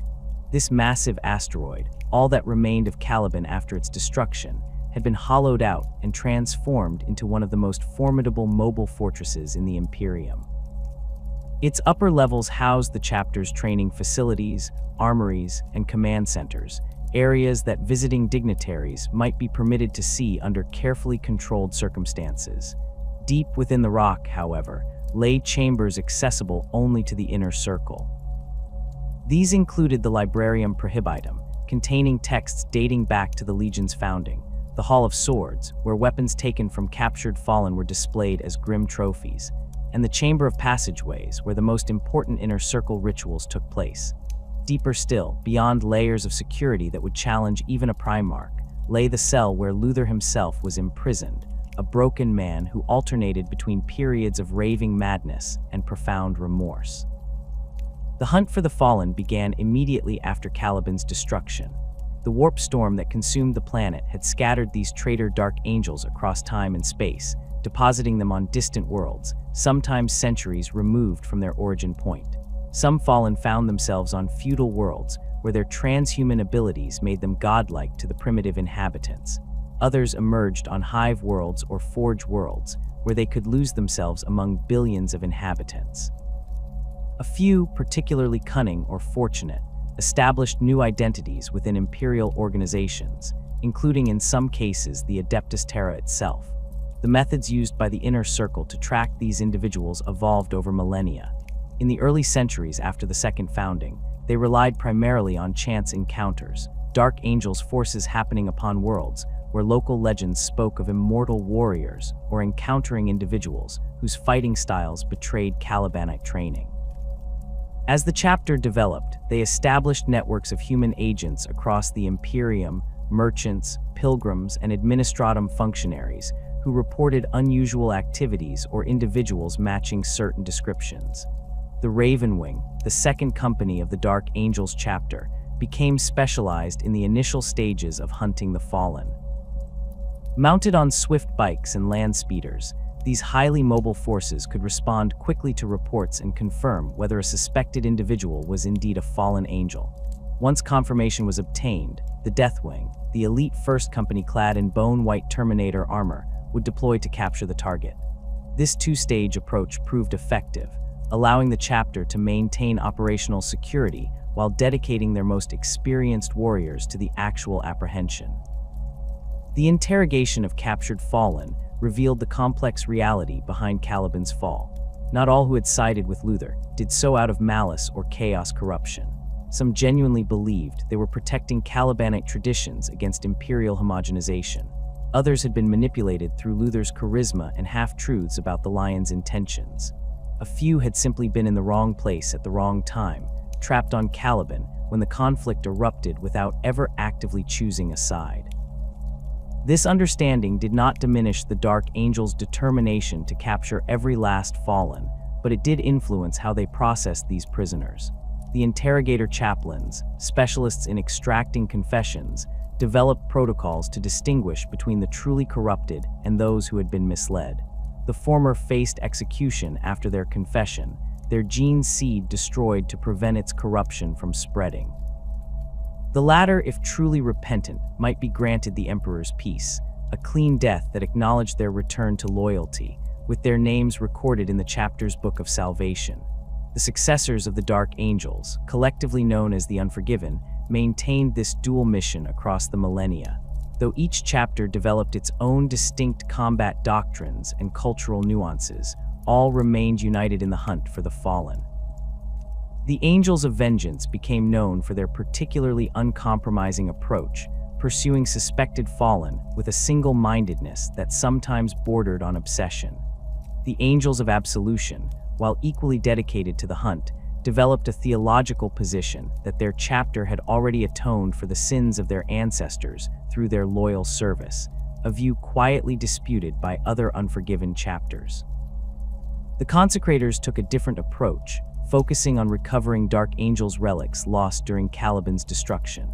They maintain the closest approximation to pre-heresy Dark Angel's traditions, using ancient marks of power armor and weapon patterns that other chapters had phased out centuries earlier. Their expertise proved invaluable when authenticating artifacts recovered from fallen angels or identifying equipment that might have Calibanic origins. Coordination between these chapters occurred through a system known as the Unforgiven Council. When matters of grave importance arose, such as the discovery of multiple fallen operating in concert or the emergence of artifacts from Caliban, the Supreme Grand Master of the Dark Angels would summon the Grand Masters of all Unforgiven chapters to the Rock.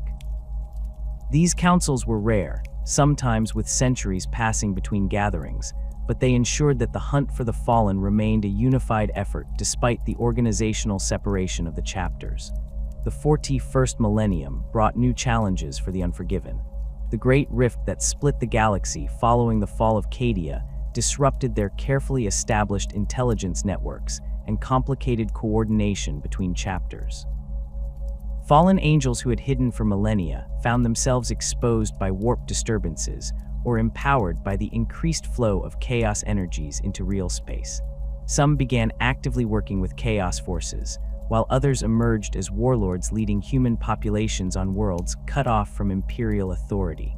Most disturbing was the emergence of Cypher, the most enigmatic of all fallen angels. This mysterious figure, bearing what appeared to be the lion's sword but never drawing it, appeared at pivotal moments throughout Imperial history. Sometimes he aided Imperial forces against chaos, while at other times he seemed to support rebellions or Xenos incursions. The Dark Angels expended enormous resources attempting to capture him, yet he always escaped, sometimes with the apparent assistance of other Imperial factions who remained ignorant of his true nature. The Primaris Space Marines introduced by Robute Guilliman after his resurrection presented another complication. These enhanced Astartes, created using improved versions of the original gene seed, had no connection to Caliban or knowledge of the Fallen. When Primaris reinforcements arrived at the Rock, the Inner Circle faced a dilemma: how to integrate these warriors into a chapter defined by its secrets. The solution was a careful process of evaluation and gradual indoctrination, with Primaris Marines proving their loyalty through decades of service before being considered for even the lowest levels of Inner Circle initiation. Despite these challenges, the Unforgiven maintained their dual existence with remarkable discipline. To the broader Imperium, they presented themselves as exemplary Space Marines, tactically flexible, strategically sound, and unwavering in their opposition to the Emperor's enemies. The Dark Angels in particular cultivated a reputation for responding to threats across all spheres of warfare, from lightning-fast Ravenwing attacks to the implacable advance of their Deathwing Terminators, to the balanced combined arms approach of their battle companies. This public persona served as perfect camouflage for their true mission. When the Inner Circle received intelligence about a fallen angel, they could deploy forces under the pretext of responding to nearby threats or conducting training exercises. If questioned about unexpected deployments or unauthorized operations, they would cite classified orders or technical difficulties with communications.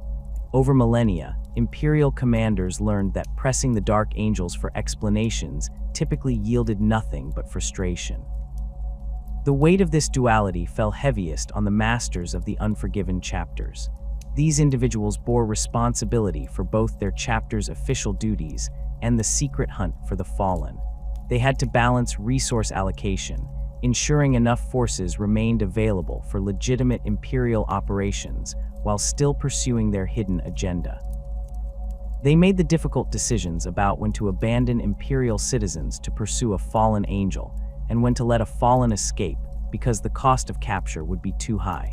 Each such choice reinforced their isolation, as they could share their burden only with others of the Inner Circle. The Dark Angels maintain a unique organizational structure that sets them apart from other chapters, balancing the dictates of the Codex Astartes with traditions dating back to the Legion era. At the core of this structure lie the specialized companies, each with distinct roles that allow the chapter to respond to any battlefield challenge with precision and overwhelming force. The first company, known as the Deathwing, stands as the elite of the chapter. Clad in distinctive bone-white Terminator armor, these veterans represent the Dark Angel's most experienced warriors. Unlike the Terminator companies of other chapters, who typically deploy only in the most hazardous environments, the Deathwing operates with broader tactical flexibility. Their armor allows them to teleport directly into enemy strongholds or spearhead assaults against the most formidable opponents. Each suit of Terminator armor worn by the Deathwing is an ancient relic, some dating back to the Great Crusade, maintained with reverent care by the chapter's tech marines. The Deathwing's arsenal includes specialized weaponry rarely seen in such concentration elsewhere. Assault cannons, cyclone missile launchers, and thunderhammers feature prominently, allowing them to engage any enemy from hulking Tyranid bio-titans to heavily armored Chaos Space Marines. Their land raiders, painted in matching bone white, serve as both transport and mobile firebase, equipped with additional armor plating and blessed targeting systems that enhance their already formidable capabilities. Beyond their battlefield role, the Deathwing serve as the primary hunters of the Fallen. Once the Ravenwing identifies a potential fallen angel, Deathwing squads deploy to capture the traitor, employing teleport homers to materialize with precision despite warp interference or defensive systems.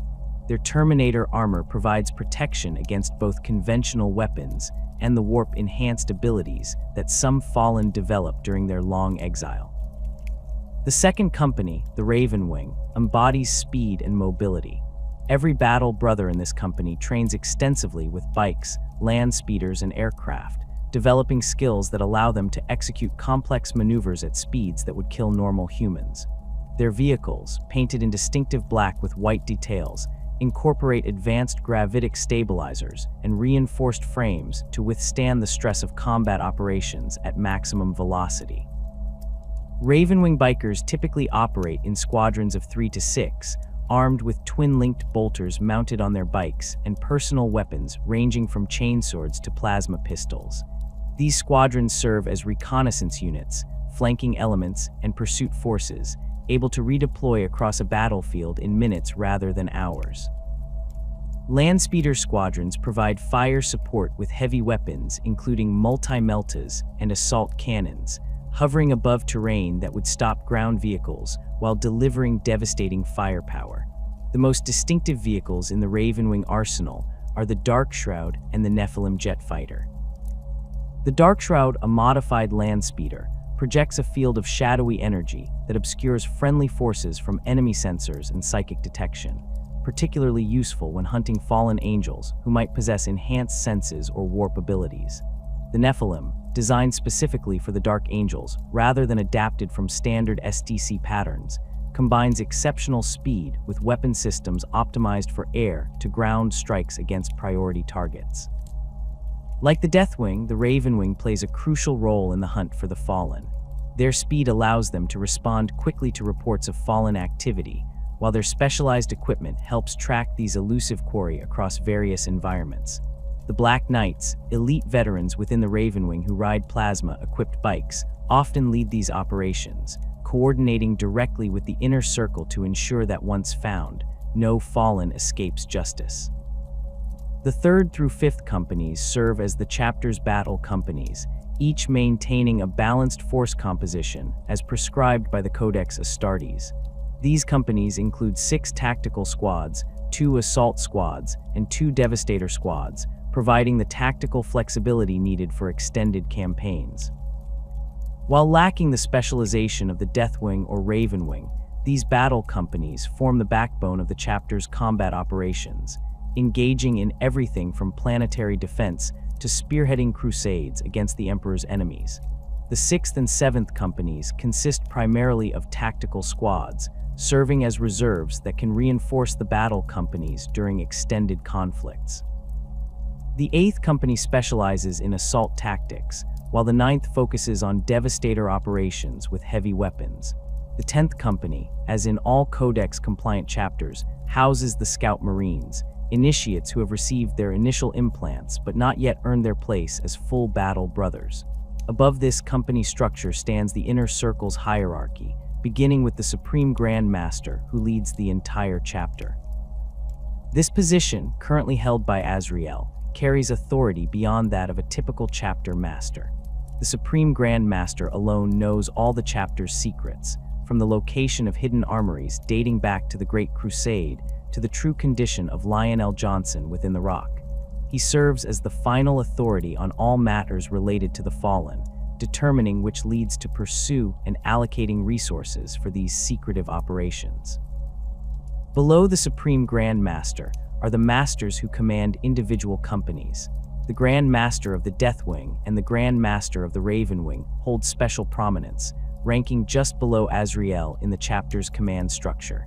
These positions currently belong to Belial and Samael respectively, both veterans of countless campaigns who have proven their absolute loyalty to the chapter's dual mission. Other company masters receive only partial knowledge of the chapter's secrets, learning more as they demonstrate both tactical acumen and unwavering dedication to the hunt for the fallen. The interrogator chaplains form a unique element within the Dark Angels hierarchy. While all Space Marine chapters maintain chaplains who oversee spiritual welfare and combat morale, the Dark Angels interrogator chaplains undergo specialized training in extraction techniques designed to make captured fallen confess their sins.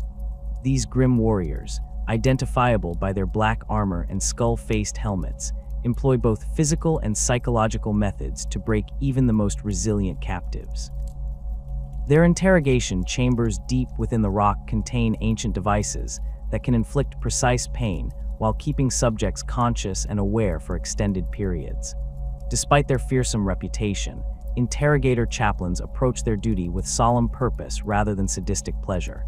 They view each confession as a step toward the chapter's redemption, each repentant fallen as proof that even the gravest sin can be absolved through suffering and acknowledgement.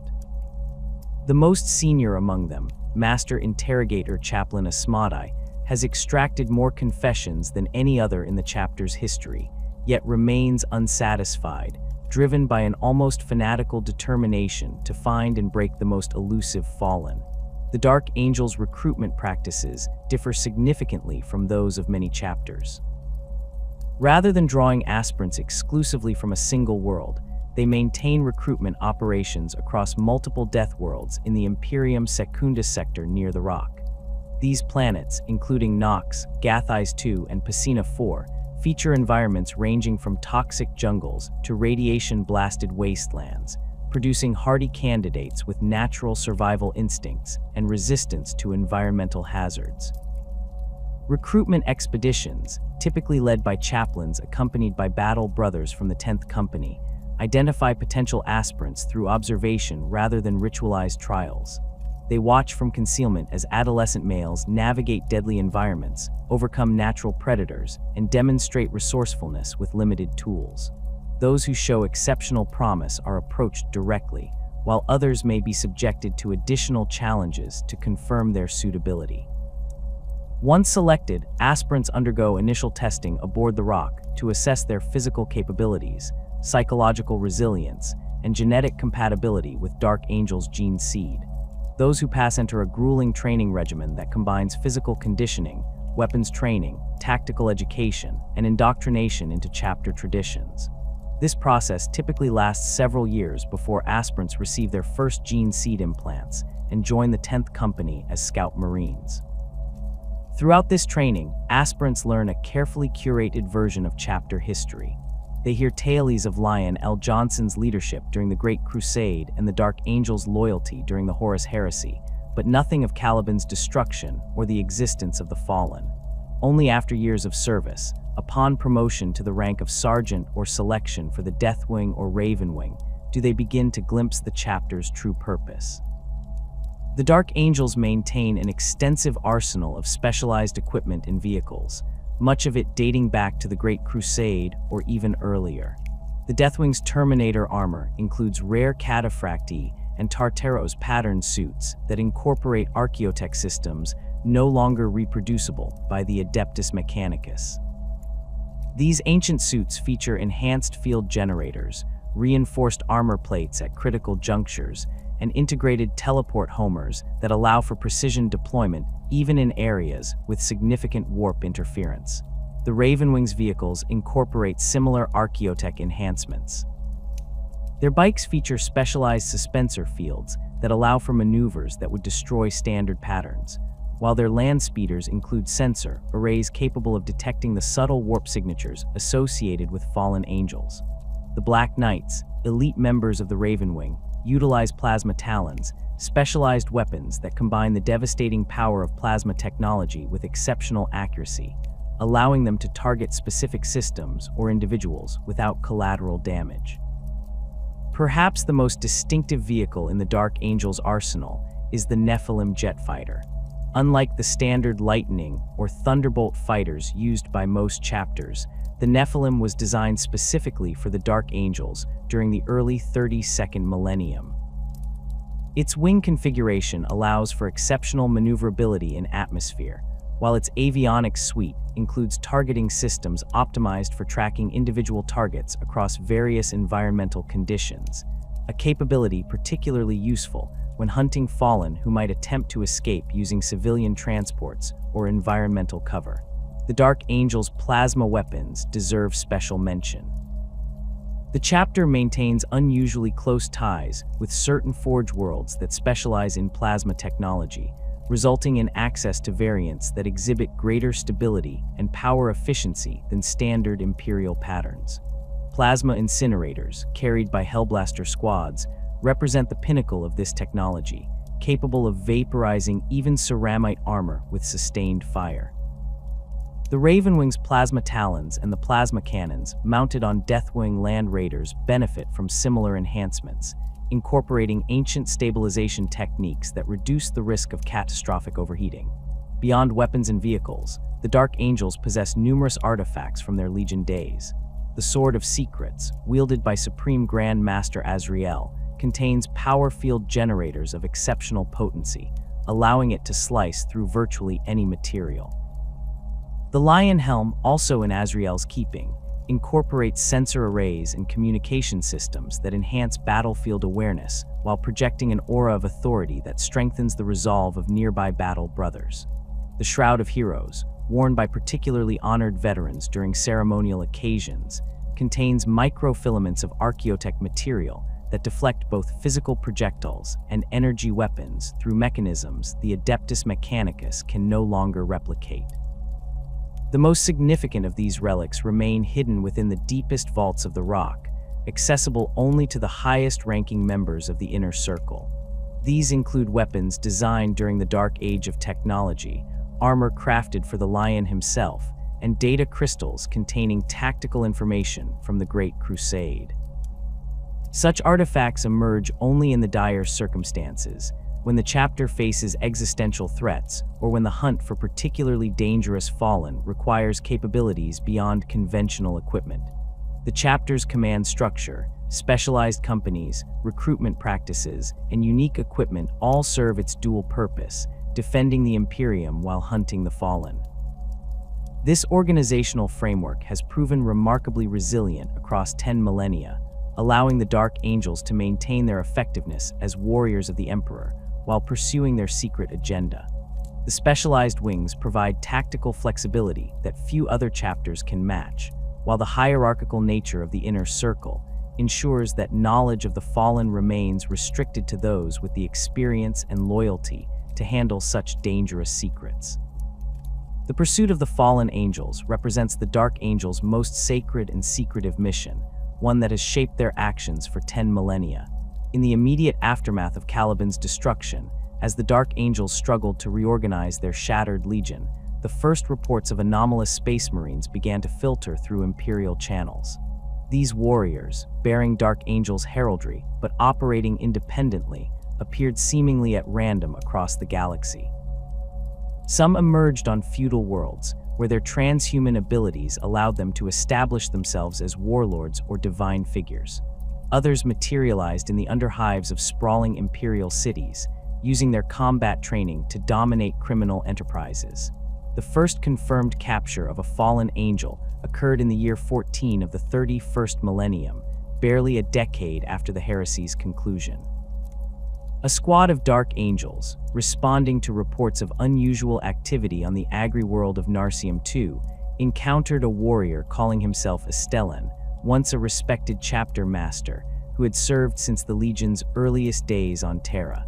The confrontation proved catastrophic for the unprepared Dark Angels. Astellan, drawing on both his centuries of combat experience and newly acquired warp abilities, slaughtered all but one of his pursuers before escaping into the planet's vast grain fields. This initial failure established a pattern that would repeat throughout the millennia. The Fallen, scattered through time and space by the warp storm that consumed Caliban, often emerged with capabilities beyond those of standard Astartes. Some had spent subjective centuries in the warp, developing psychic powers or forming pacts with entities that granted them unnatural abilities. Others had acquired advanced technology or Xenos artifacts during their exile. Even those without such advantages possessed the desperate cunning of hunted men with nothing to lose. The Dark Angels responded by developing specialized tactics and equipment. The formation of the Raven Wing as a dedicated search force allowed for rapid response to reported sightings, while the Deathwing's Terminator armor provided protection against the enhanced capabilities many Fallen displayed. Librarians trained specifically to detect the unique warp signatures associated with time-displaced Astartes, while Tech Marines developed Auspex variants calibrated to identify the particular radiation patterns emitted by ancient marks of power armor. Astellan's eventual capture in the 32nd millennium demonstrated how the chapter's methods had evolved. Rather than confronting him directly, Ravenwing scouts spent years tracking his movements across multiple systems, identifying his associates in safe houses. When the time came for apprehension, a full company of Deathwing Terminators teleported simultaneously to 7 different locations, overwhelming Astellan's defenses before he could respond. The former chapter master was brought to the rock in chains of adamantium inscribed with hexagrammatic wards, his capture considered one of the greatest achievements in the chapter's post-heresy history. The interrogation of Astellan proved both enlightening and disturbing.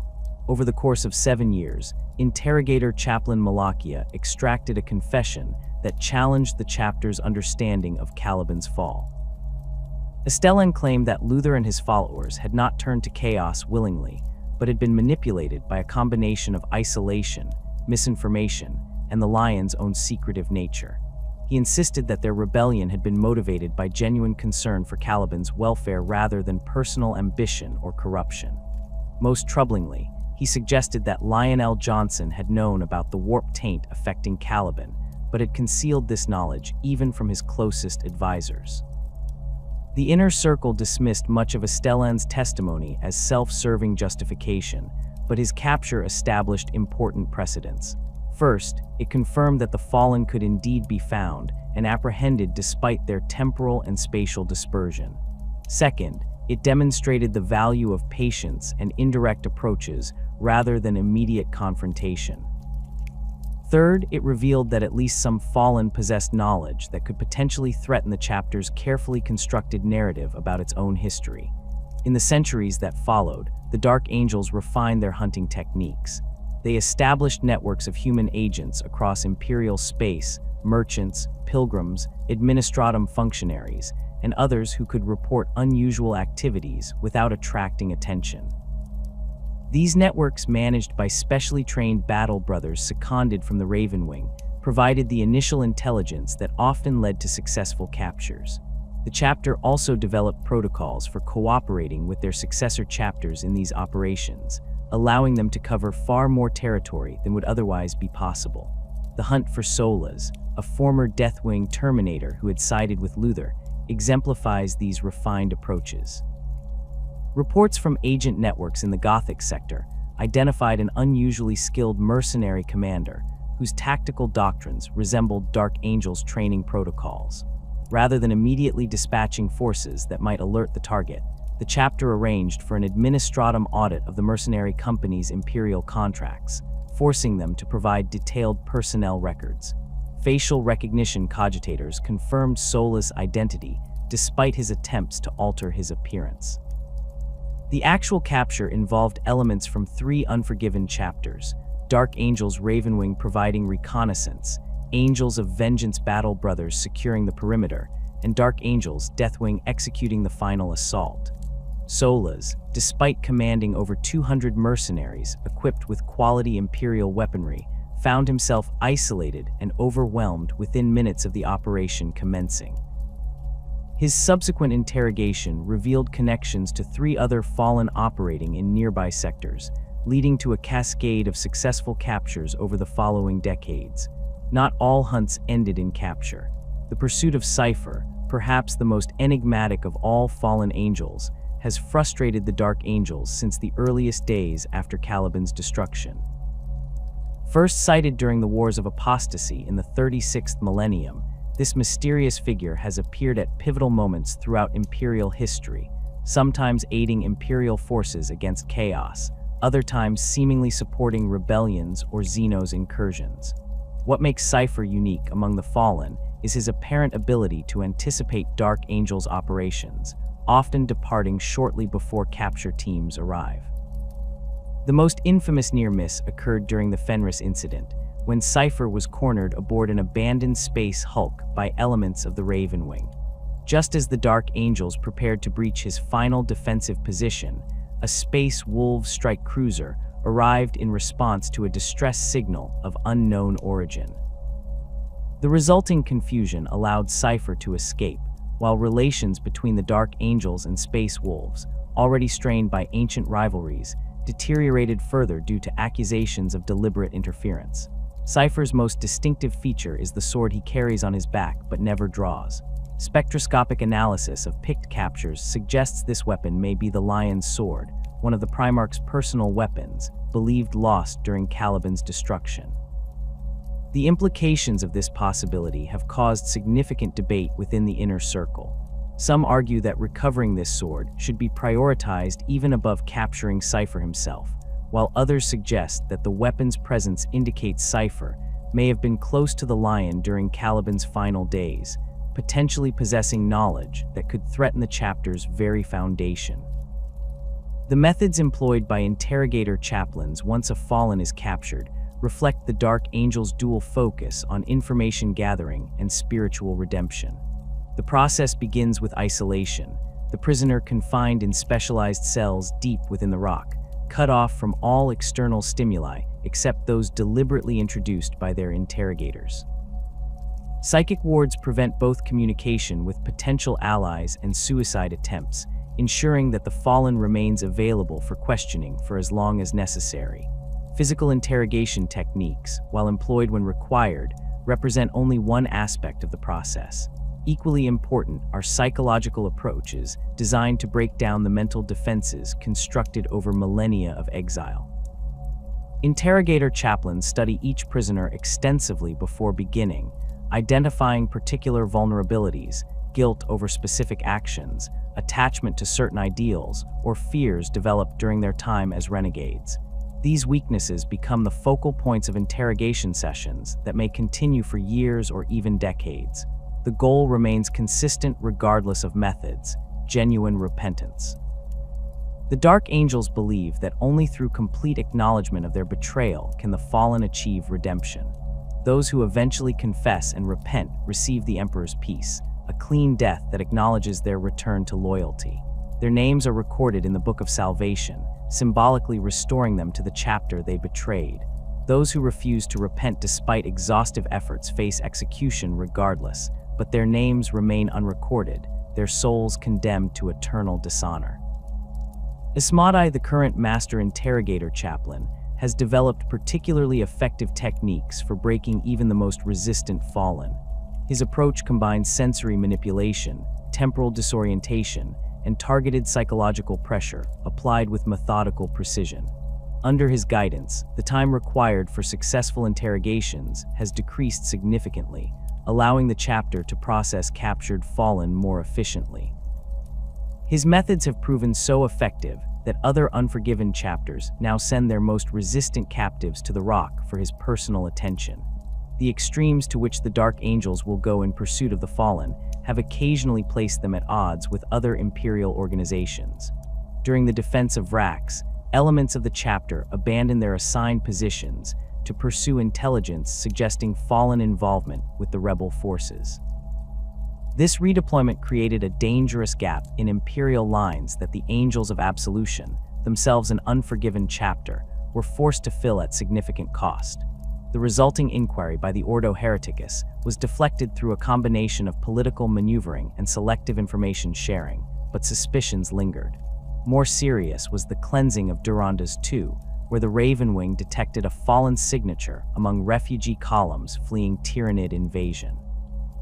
Rather than evacuating civilians as ordered by the planetary governor, Dark Angels forces established checkpoints that significantly slowed the evacuation process, resulting in thousands of preventable civilian casualties when the Tyrannid vanguard organisms overtook the delayed columns.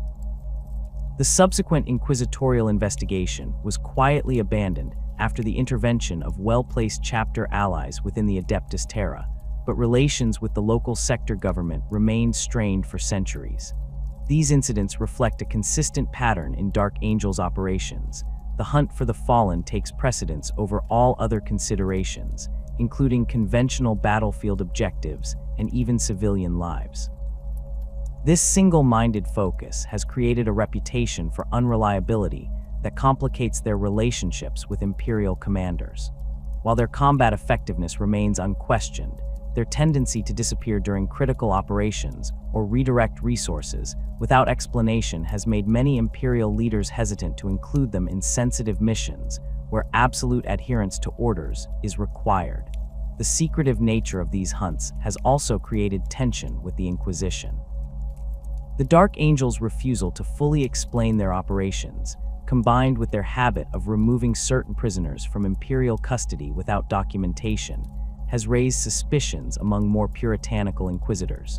Several times throughout their history, the chapter has faced formal inquiries regarding their activities, each time providing just enough cooperation to satisfy immediate concerns while revealing nothing of substance about their true mission.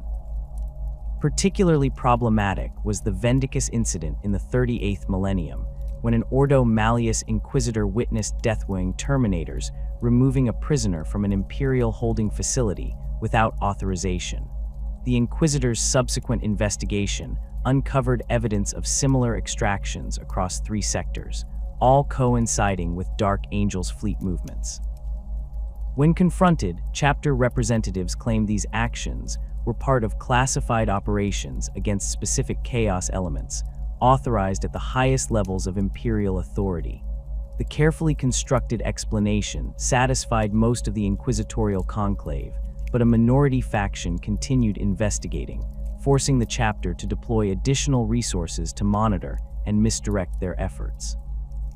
The Dark Angels' participation in the Wars of Apostasy marked one of their most significant contributions to Imperial stability during a period of unprecedented internal strife.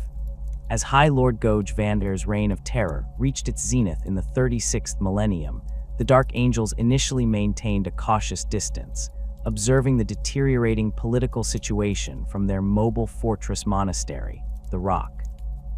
Supreme Grand Master Armaros, a veteran strategist known for his deliberate approach to complex problems, recognized that direct intervention against the Ecclesiarchy's forces would risk further fragmenting the already fractured Imperium. Instead, the Dark Angels employed a more surgical strategy, focusing on preserving key Imperial assets and infrastructure, while Vander's attention was directed elsewhere. When the Fraterus Templar, Vandir's fanatical personal army, moved to seize control of the Forge World Morven in the Segmentum Obscurus, the Dark Angels' Third Company deployed covertly to reinforce the planet's defenses. Rather than engaging the Fraterus forces directly, the Dark Angels operated through local resistance networks, providing tactical guidance and targeting information that allowed the defenders to repel multiple assault waves with minimal casualties. The success of this indirect approach led to its implementation across multiple sectors. Ravenwing squadrons conducted lightning raids against Vandir's supply convoys, disappearing before reinforcements could arrive. Deathwing Terminators teleported into command bunkers to eliminate key Fraterus officers, creating leadership vacuums that paralyzed entire battle groups. These operations, while small in scale compared to the massive battles occurring elsewhere, systematically undermined Vandar's ability to project power beyond his immediate sphere of influence. The Dark Angel's most decisive contribution came during the siege of the ecclesiarchal palace on Terra. While Sebastian Thor's forces engaged Vandar's defenders directly, the Dark Angels secured critical infrastructure throughout the Sol system.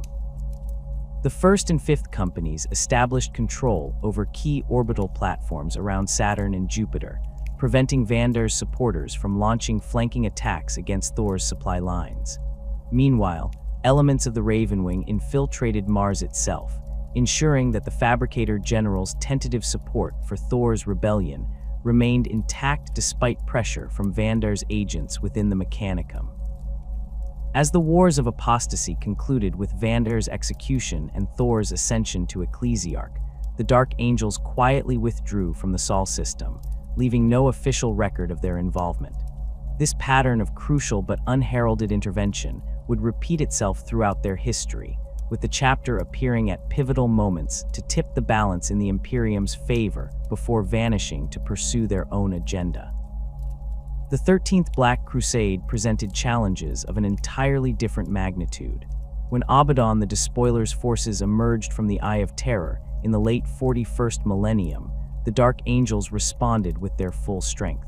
Supreme Grand Master Azrael recognized immediately that the fall of Cadia would create a strategic catastrophe unprecedented since the Horus Heresy itself. Acting with uncharacteristic transparency, he coordinated directly with Lord Castellan Creed, placing substantial Dark Angels assets under Cadian command while maintaining strategic reserves for independent operations. The initial Dark Angels deployment focused on the Belize Corona sector, where Ravenwing squadrons conducted reconnaissance in force against Chaos Vanguard elements.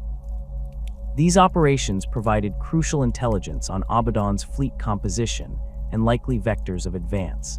When massive Chaos forces descended on the Agrippina sector, the Dark Angels battle companies executed a series of counterattacks against enemy landing zones, delaying the Chaos advance long enough for civilian evacuations to proceed from key hive worlds. As the conflict intensified, the Dark Angels committed their elite formations to the defense of Cadia itself. Deathwing Terminators held critical chokepoints in Kasser Craft against waves of Chaos Space Marines, their ancient Terminator armor withstanding punishment that would have annihilated conventional forces. Ravenwing Black Knights conducted daring strikes against Chaos artillery positions, disrupting bombardments that threatened to overwhelm Imperial defensive lines. Company Master Corahale led elements of the 5th Company in the defense of the Kriegsman's Lament, holding the massive fortress against repeated assaults by the Black Legion for 17 days without reinforcement or resupply. The turning point came when Azrael received intelligence suggesting fallen angels were operating alongside Chaos forces near the Elysian Fields. Intercepted communications indicated that these renegades possessed knowledge of Dark Angels' defense protocols, potentially compromising Imperial defensive positions across the Cadian Gate. Faced with this threat to both the chapter's security and the broader Imperial defense, Azrael made the difficult decision to redeploy significant forces to hunt down these fallen, despite the desperate situation on Cadia's surface. This redeployment has been criticized by some Imperial historians as contributing to Cadia's eventual fall. However, classified records indicate that the fallen in question had infiltrated the command structure of 3 Imperial Guard regiments, positioning them to sabotage critical defense systems at a crucial juncture. The Dark Angels' intervention, while reducing their presence on the main battlefields, prevented a catastrophic collapse of the southern defensive sectors that would have accelerated Cadia's fall by several weeks, potentially preventing the evacuation of millions of Imperial citizens. Despite these efforts, Cadia ultimately fell to Abaddon's forces.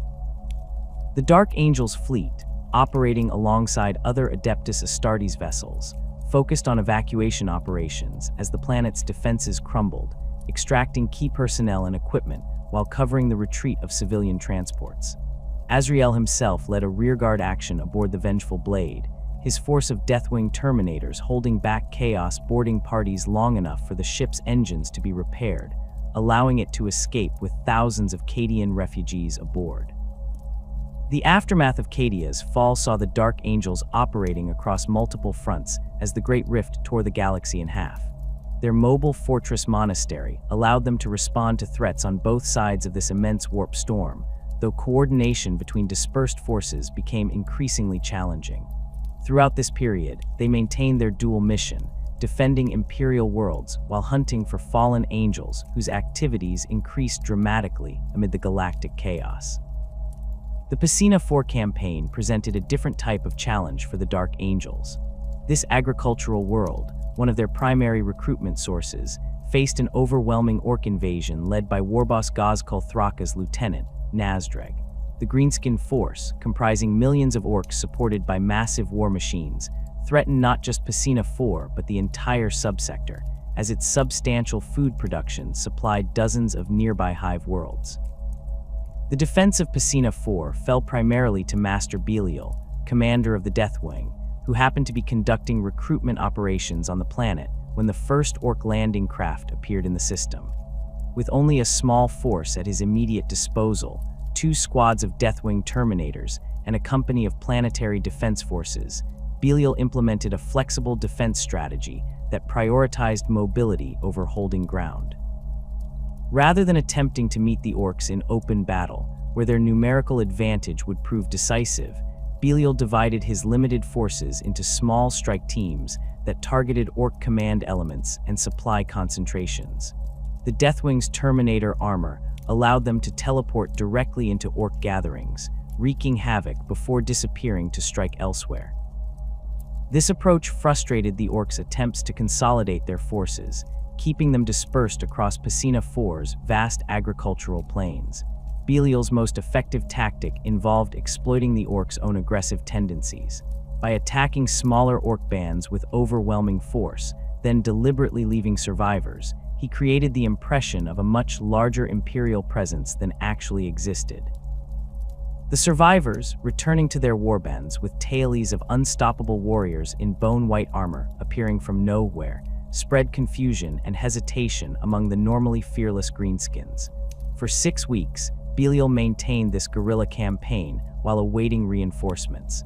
The arrival of the Dark Angels' 3rd Company under Master Samuel transformed the strategic situation. With fresh troops and substantial armor support, including land raiders and predator tanks, the Dark Angels transitioned to more conventional operations, systematically isolating and eliminating orc concentrations across Pesina 4's northern continent. The climactic battle occurred at the Cadamus Agricultural Platform, a massive food processing facility that the orcs had converted into a crude fortress. Samuel's forces established a cordon around the facility, while Belial led a teleport assault directly into its central processing chambers. The fighting raged for 3 days, with Deathwing Terminators holding critical junctures against waves of orc attackers, while tactical squads cleared the facility level by level. The operation culminated with Belial personally engaging and killing warboss Nazdreg, breaking the back of the orc invasion force.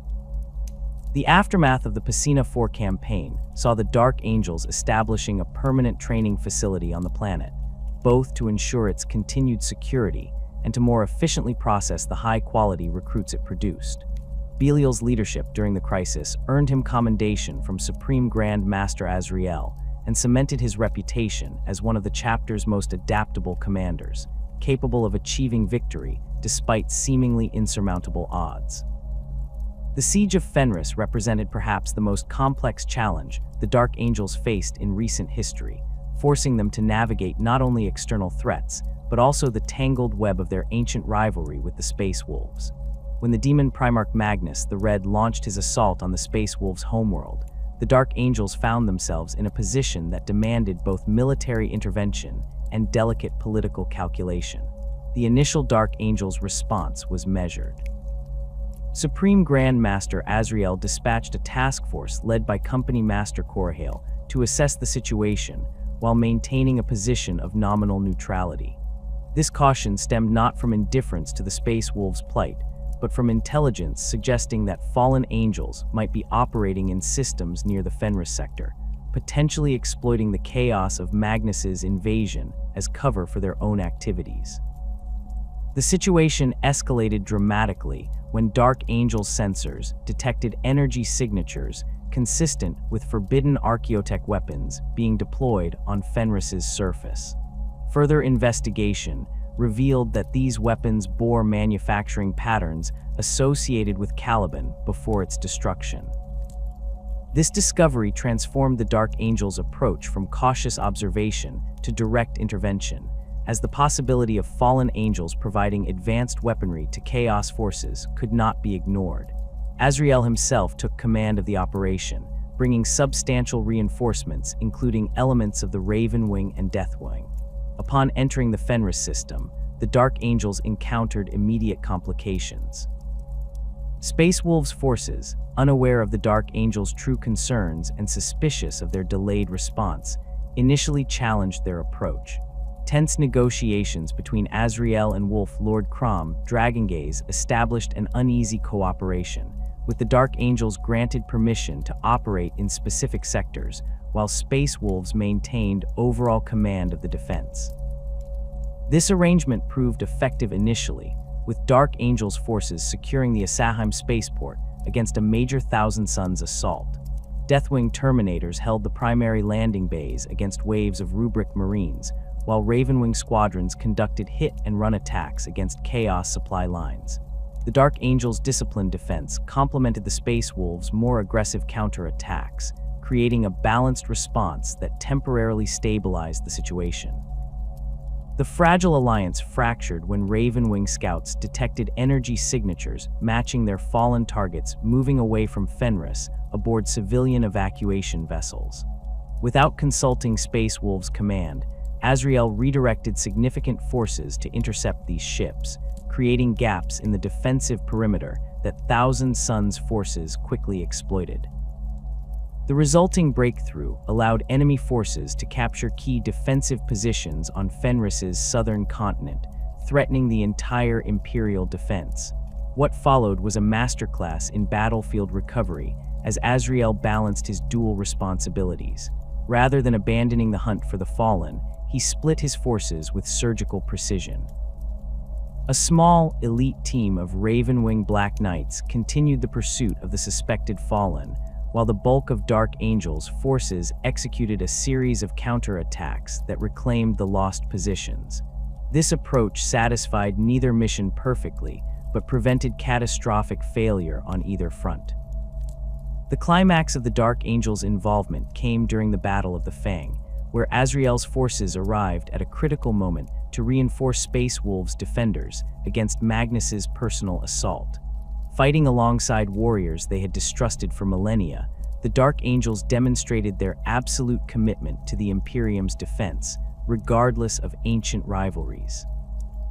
Deathwing Terminators formed an unbreakable line alongside Space Wolves' Wolf Guard, their combined firepower temporarily forcing even the Demon Primarch to withdraw and reconsider his approach. In the battle's aftermath, as Imperial forces consolidated their hard-won victory, the underlying tensions between the two chapters resurfaced. Space Wolves leaders demanded explanations for the Dark Angel's earlier redeployment, while Azrael deflected these inquiries with diplomatic vagueness. Though the immediate crisis had passed, the Siege of Fenris ultimately reinforced the complex relationship between these first founding chapters, capable of fighting effectively together against common enemies while maintaining their deeply rooted suspicions of each other's motives and methods. The arsenal of the Dark Angels reflects their ancient heritage and secretive nature, combining relics from the Great Crusade with specialized equipment developed specifically for their dual mission. At the heart of this arsenal lie weapons of such antiquity and power that their mere existence is known only to the highest-ranking members of the Inner Circle. The Blades of Reason stand among the most revered weapons in the chapter's possession. These master-crafted power swords, forged during the earliest days of the Legion, incorporate power field generators of exceptional potency. Unlike standard power weapons, which project a relatively uniform energy field, the Blades of Reason generate a modulating pattern that cycles through different frequencies, allowing them to bypass even specialized defensive fields. The molecular edge of each blade is honed to such perfection that they can slice through ceramite armor even when their power fields are inactive. Only Supreme Grand Masters and Company Masters are permitted to wield these ancient weapons, each one bearing unique inscriptions detailing its history and previous bearers. Perhaps the most legendary weapon in the Dark Angel's arsenal is the monster slayer of Caliban. This massive two-handed chainsword dates back to the knightly orders that ruled Caliban before the Emperor's arrival. According to chapter records, Lion El'Jonson himself used this weapon during his early years hunting the great beasts of Caliban's forests. The weapon's teeth are fashioned from the crystalline fangs of a particularly massive beast slain by the lion, giving them strength and sharpness beyond what Imperial manufacturing could achieve. During the Legion era, the Monster Slayer was modified with enhanced motors and power distribution systems, transforming it from a formidable mundane weapon into something capable of threatening even Titan-class targets. The sword's housing contains microcogitators that adjust its cutting angle thousands of times per second, finding the optimal approach to any material it encounters. The Sword of Secrets, currently wielded by Supreme Grand Master Azrael, stands as both weapon and symbol of office. Unlike most ceremonial weapons, which sacrifice combat effectiveness for visual impact, the Sword of Secrets remains one of the deadliest blades in the Imperium. Its power field burns with a distinctive green-black energy that seems to consume light rather than emit it. The blade's surface bears microscopic engravings that detail the complete history of the Dark Angels, including truths known only to the Supreme Grand Master. These engravings are psychically active, revealing different information depending on who views them. To most battle brothers, they appear as inspirational passages from chapter doctrine, while to the Supreme Grand Master, they show the unvarnished truth of the chapter's founding and purpose. Beyond these unique artifacts, the Dark Angels maintain an extensive arsenal of specialized ranged weapons. The Stasis Shell Bolter represents one of their most tactically flexible arms. These modified bolters fire projectiles containing miniaturized stasis field generators that activate upon impact. The resulting temporal disruption can temporarily immobilize even massive targets, creating opportunities for more conventional weapons to target vulnerable points. The technology behind these weapons dates back to the Dark Age of technology, with the Dark Angels possessing one of the few remaining templates capable of producing the specialized ammunition they require. The plasma weapons utilized by the Dark Angels deserve special mention. While all Space Marine chapters employ plasma technology, the Dark Angels maintain unusually close relationships with certain Forge worlds specializing in this field. This connection provides them access to plasma weapons of exceptional stability and power. The Plasma Incinerator, carried by Hellblaster squads, represents the pinnacle of this technology, capable of sustained fire without the overheating issues that plague standard patterns.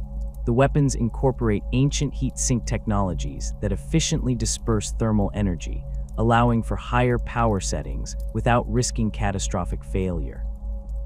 For the Deathwing, the chapter's elite First Company, specialized wargear, reflects their status as the chapter's finest warriors. Their distinctive bone-white Terminator armor represents more than just a visual identifier. Each suit incorporates additional layers of protection beyond standard Terminator specifications. The ceramic adamantium composite plates contain hexagrammatic wards inscribed by chapter librarians, providing enhanced resistance against warp-based attacks. The auto-senses include specialized filters designed to identify the subtle energy signatures associated with fallen angels, allowing Deathwing Terminators to track their quarry even through active camouflage or psychic concealment. The Deathwing Knights, an elite cadre within the already elite Deathwing, carry weapons that embody their status as the chapter's most formidable close combat specialists. Their maces of absolution combine the crushing power of traditional power mauls with energy field generators salvaged from Dark Age technology. The result is a weapon capable of bypassing virtually any personal protection, transferring kinetic energy directly to the target's internal organs. The mace's power fields manifest as wings of energy that flare outward upon impact, a visual effect that has significant psychological impact on enemies who witness their comrades fall to these devastating weapons. The Flail of the Unforgiven, carried by the Deathwing Knight's leader known as the Knight Master, represents the pinnacle of this weapon design philosophy. The flail's multiple heads allow it to strike around defensive positions, while its power field is calibrated to intensify upon detecting resistance. The stronger the defense it encounters, the more power it draws from its ancient fusion core. This adaptive capability makes it particularly effective against heavily armored opponents who rely on their protection rather than mobility. The Raven Wing, the chapter's second company, specializes in rapid assault and reconnaissance, with their wargear reflecting this focus on speed and mobility. Their jet bikes incorporate gravitic stabilizers that allow for maneuvers that would tear conventional machines apart. The plasma talons mounted on these bikes represent a unique Dark Angels innovation, combining the devastating power of plasma weapons with targeting systems capable of maintaining accuracy even at the extreme speeds at which Ravenwing bikers operate.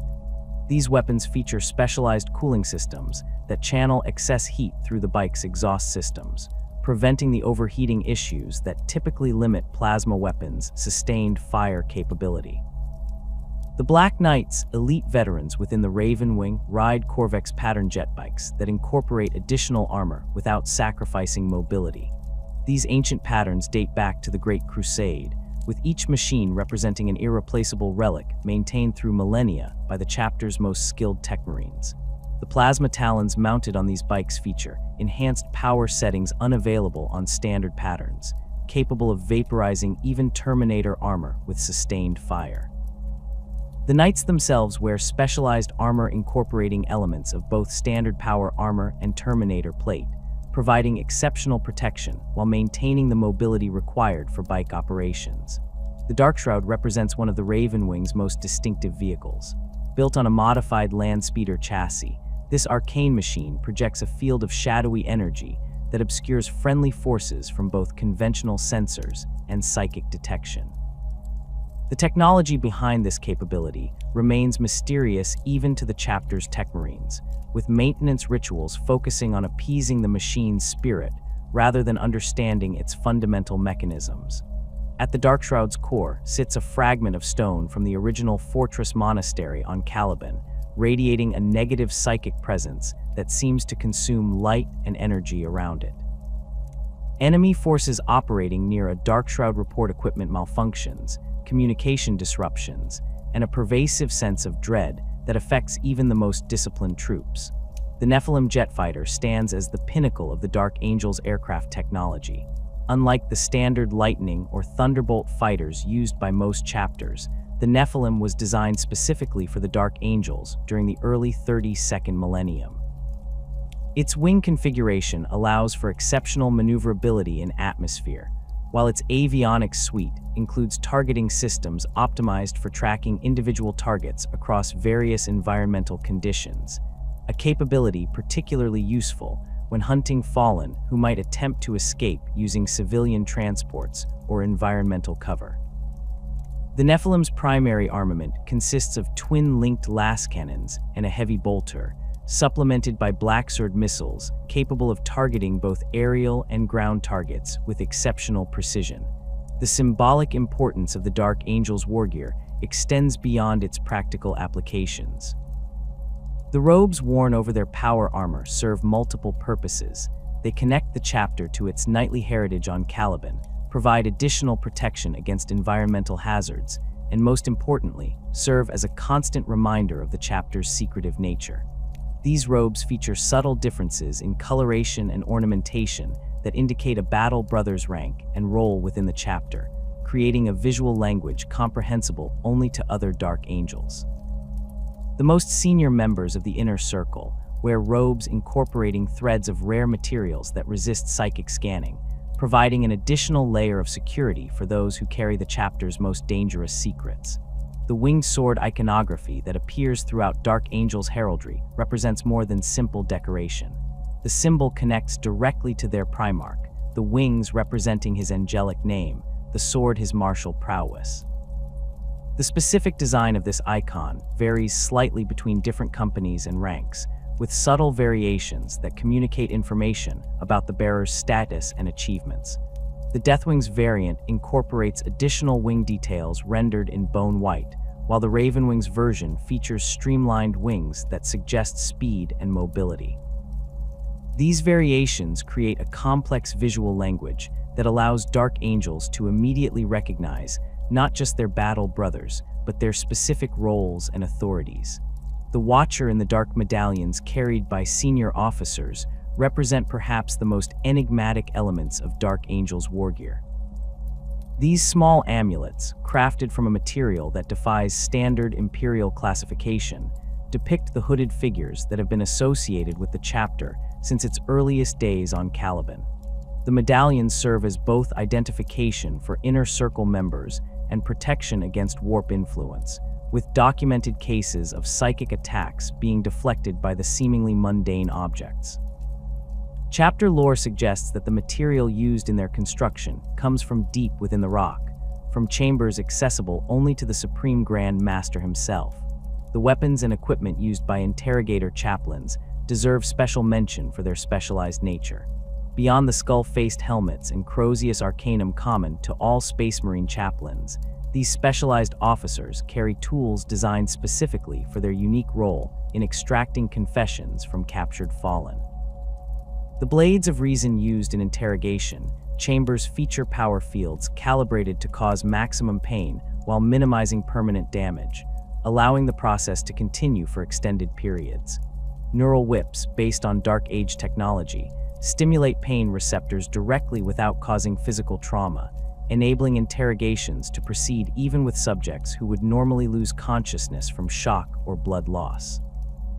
The most sacred and secretive weapons in the Dark Angel's arsenal remain permanently secured in the inner sanctum of the rock, accessible only to the Supreme Grand Master and his most trusted advisors.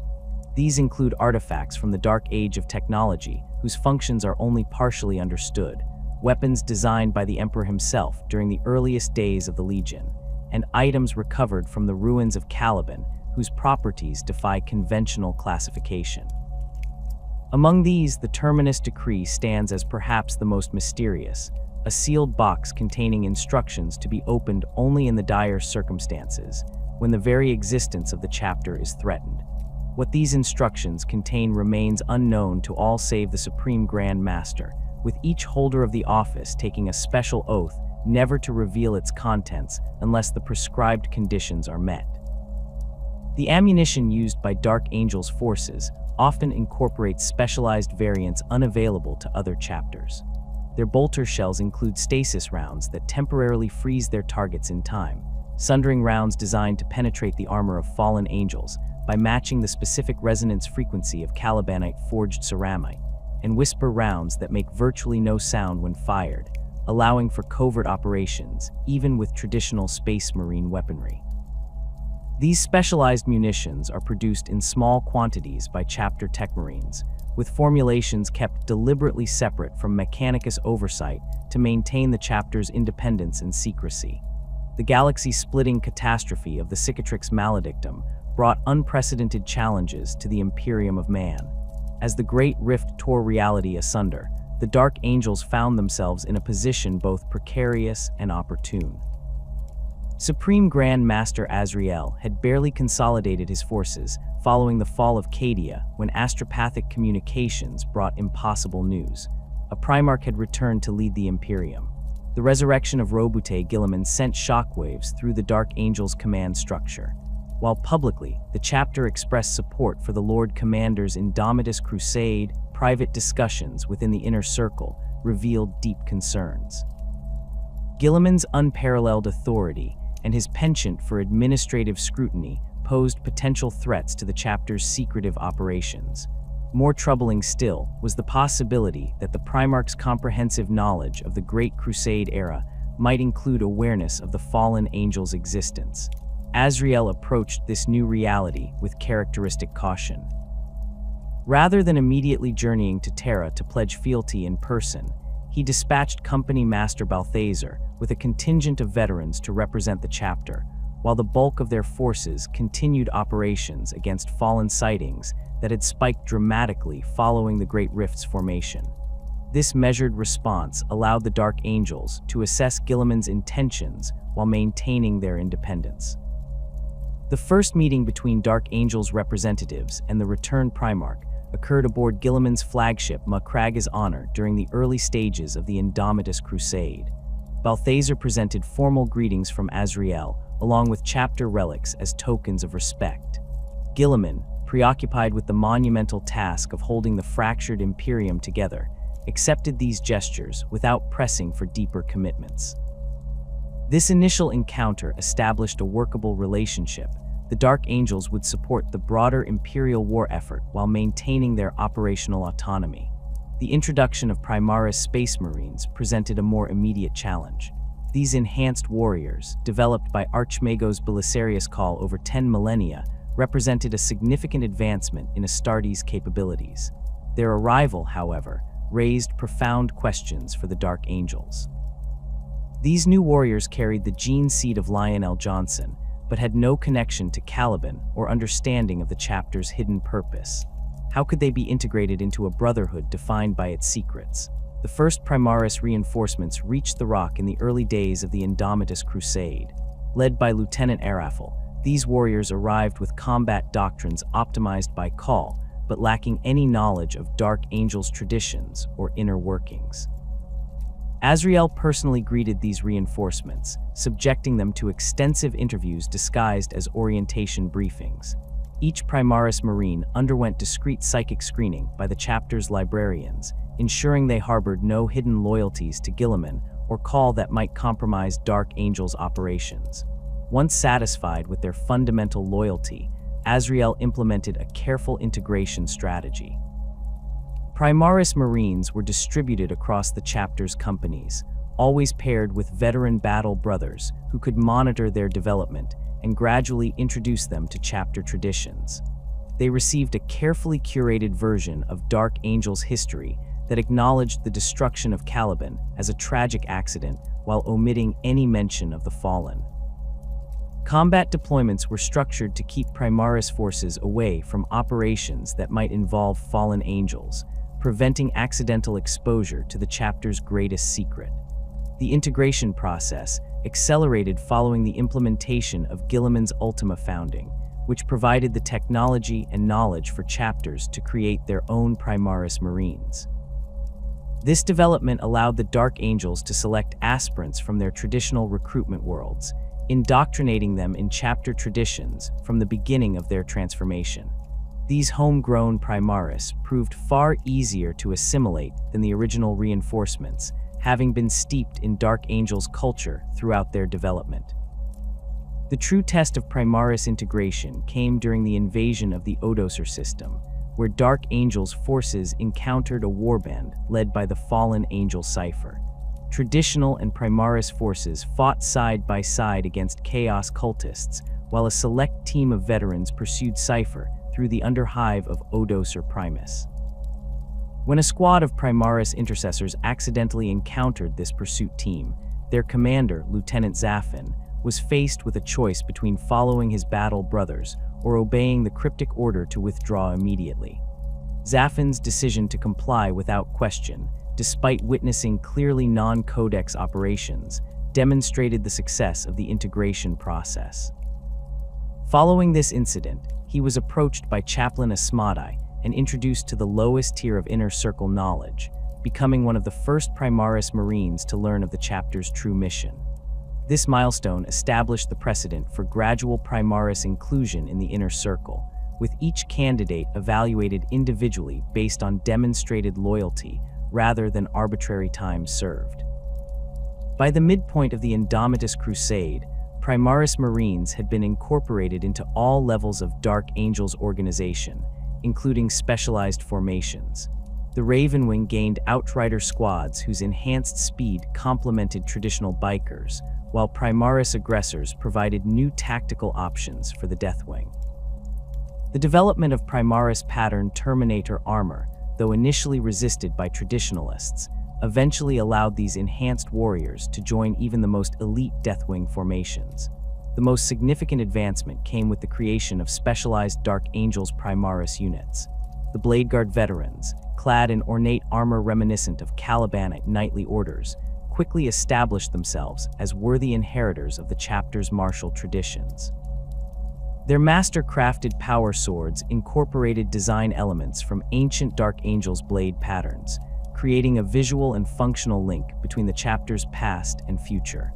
While the integration of Primaris Marines proceeded, the Dark Angels faced an unprecedented surge in fallen angel activity following the Great Rift's formation. The warp disturbances had apparently dislodged many fallen from their hiding places, while others emerged deliberately, sensing opportunity in the galaxy's turmoil. Reports of fallen sightings increased tenfold compared to pre-rift levels, stretching the chapter's tracking resources to their limits. The most alarming development came from the Imperium Nihilus, the portion of the galaxy cut off from the Emperor's light by the Great Rift. In these darkened regions, multiple fallen angels had established themselves as warlords, gathering significant military forces under their command. The most prominent, Astellan, controlled an entire subsector in the Ghoul Stars region, where he had proclaimed himself Lord Protector of human populations against Xenos threats. His forces included renegade Imperial Guard regiments, mercenary companies, and even corrupted Astartes from other chapters. Confronting these empires of the fallen required resources beyond what the Dark Angels alone could deploy. Azrael convened an emergency council of the Unforgiven, summoning representatives from all successor chapters to the Rock. This gathering, the largest since the aftermath of the Horus Heresy, resulted in the formation of the Nihilist Crusade, a coordinated campaign by all Unforgiven chapters to systematically eliminate fallen strongholds throughout the darkened half of the galaxy. The Angels of Vengeance spearheaded operations in the Ultima Segmentum, while the Angels of Absolution focused on the Ghoul Stars region. The Dark Angels themselves targeted the most formidable fallen concentrations, deploying multiple companies in coordinated strikes against Astellan's core worlds. These operations, though presented to Imperial authorities as campaigns against Chaos warbands, focused exclusively on capturing or eliminating fallen angels while minimizing collateral damage to the worlds they had subjugated. Amidst this intensified hunt, Cypher's activities took on new significance. The enigmatic fallen appeared with increasing frequency, often in proximity to major Imperial engagements against Chaos forces. In several documented instances, his interventions proved decisive in Imperial victories, though he invariably disappeared before Dark Angel's forces could apprehend him. Most troubling were reports that placed him temporarily aboard Guilliman's flagship early in the Indomitus Crusade, suggesting some form of interaction with the returned Primarch himself. The pattern of Cypher's appearances suggested purpose rather than randomness. Analysis by Inner Circle strategists indicated he was systematically visiting sites connected to Dark Angel's history, worlds where the Legion had fought during the Great Crusade, locations where Fallen had previously been captured, and even systems with symbolic connections to Caliban. This apparent pilgrimage culminated in his brief appearance on Terra itself, though Imperial authorities released no details about this incident beyond confirming that he had escaped Imperial custody. The most significant development concerning the Fallen came not from Cypher but from deep within the Rock itself. In the closing years of the 41st millennium, alarms sounded throughout the Fortress Monastery's deepest levels. Luther, the architect of Caliban's rebellion who had been imprisoned for 10 millennia, had somehow escaped his cell. The circumstances of this escape remain classified at the highest levels of the Inner Circle, but fragmentary reports suggest that moments before the breach, Luther had begun speaking in tongues, repeating a single phrase that translates roughly as "he comes." The implications of Luther's escape sent shockwaves through the Dark Angel's command structure. The prisoner had been the chapter's most closely guarded secret, his continued existence known only to Supreme Grand Masters and their most trusted advisors. His knowledge of both the chapter's origins and the fallen angel's dispersal made him perhaps the single greatest threat to Dark Angel's security in the galaxy. Azrael immediately redirected substantial resources to hunting Luther, though these efforts were complicated by the need for absolute secrecy, Not even other Unforgiven chapters were fully briefed on the situation. Luther's escape coincided with increased warp activity around the rock itself. Librarians reported disturbing dreams shared by battle brothers throughout the chapter, visions of a vast, winged figure emerging from darkness. The Watchers in the Dark, mysterious entities that had maintained a presence in the rock since its creation, were cited with increasing frequency in areas previously off-limits to them, particularly the sealed chamber containing the lion's stasis pod. These omens reached their culmination in the early 42nd millennium, when reality itself seemed to shudder around the rock. Deep within the fortress monastery, in chambers accessible only to the Supreme Grand Master, ancient stasis fields that had maintained their integrity for 10 millennia suddenly failed. Lion El'Jonson, Primarch of the First Legion, awoke from his long slumber. The Lion's return transformed the strategic landscape for the Dark Angels. Unlike Guilliman's very public resurrection and assumption of Imperial leadership, the Lion's awakening was kept strictly confidential, known initially only to Azrael and his closest advisors. This secrecy reflected both practical concerns. The Lion needed time to understand the transformed Imperium, and strategic considerations about how his return would affect the hunt for the fallen. The Primarch's first actions upon awakening demonstrated that 10 millennia of unconsciousness had not dulled his tactical acumen. After absorbing briefings on the current state of the Imperium, he immediately recognized that Luther's escape represented both crisis and opportunity. The Lion theorized that his former mentor would attempt to gather the scattered fallen under his leadership, potentially creating a concentration of targets that had eluded the Dark Angels for millennia. Rather than immediately announcing his return to the Imperium at large, the Lion chose to operate from the shadows, personally leading selected Dark Angels strike forces against high-value fallen targets. These operations, conducted with characteristic precision, resulted in the capture of more fallen in a single year than the chapter had apprehended in the previous century. The Lion's intimate knowledge of how his former brothers thought and operated allowed him to anticipate their movements with uncanny accuracy. The question of revealing the Lion's return to Guilliman and the broader Imperium created significant debate within the inner circle. Some argued that the Dark Angels should immediately inform the Lord Commander, potentially securing a more prominent role in Imperial leadership. Others counseled continued secrecy, fearing that Guilliman might demand explanations regarding the fallen that the chapter was unprepared to provide. The Lion himself settled the matter, stating that he would reveal himself when the most significant fallen, particularly Luther and Cypher, had been dealt with, allowing the Dark Angels to approach Imperial authorities from a position of restored honor. As the era Indomitus progressed, the Dark Angels continued their dual mission with renewed purpose. The integration of Primaris Marines strengthened their conventional combat capabilities, while the Lion's awakening accelerated the hunt for the fallen. Though challenges remained, particularly the need to balance traditional chapter culture with the perspectives of Primaris Marines, and the potential complications of having two loyal Primarchs operating simultaneously, the First Legion stood ready to face whatever threats the fractured galaxy might present. The return of Lion El'Jonson has not erased the Dark Angels' fundamental duality. Their position as loyal defenders of the Imperium remains complicated by the secrets they maintain and the independent agenda they pursue. Yet as darkness engulfs half the galaxy and ancient enemies return to threaten humanity's survival, perhaps this moment of crisis will finally allow the Dark Angels to resolve their long-standing hunt for redemption. Whether through the capture of all fallen angels or through some greater sacrifice yet to come, the Sons of the Lion continue their 10,000-year quest to restore their honor and fully reclaim their place as the Emperor's first.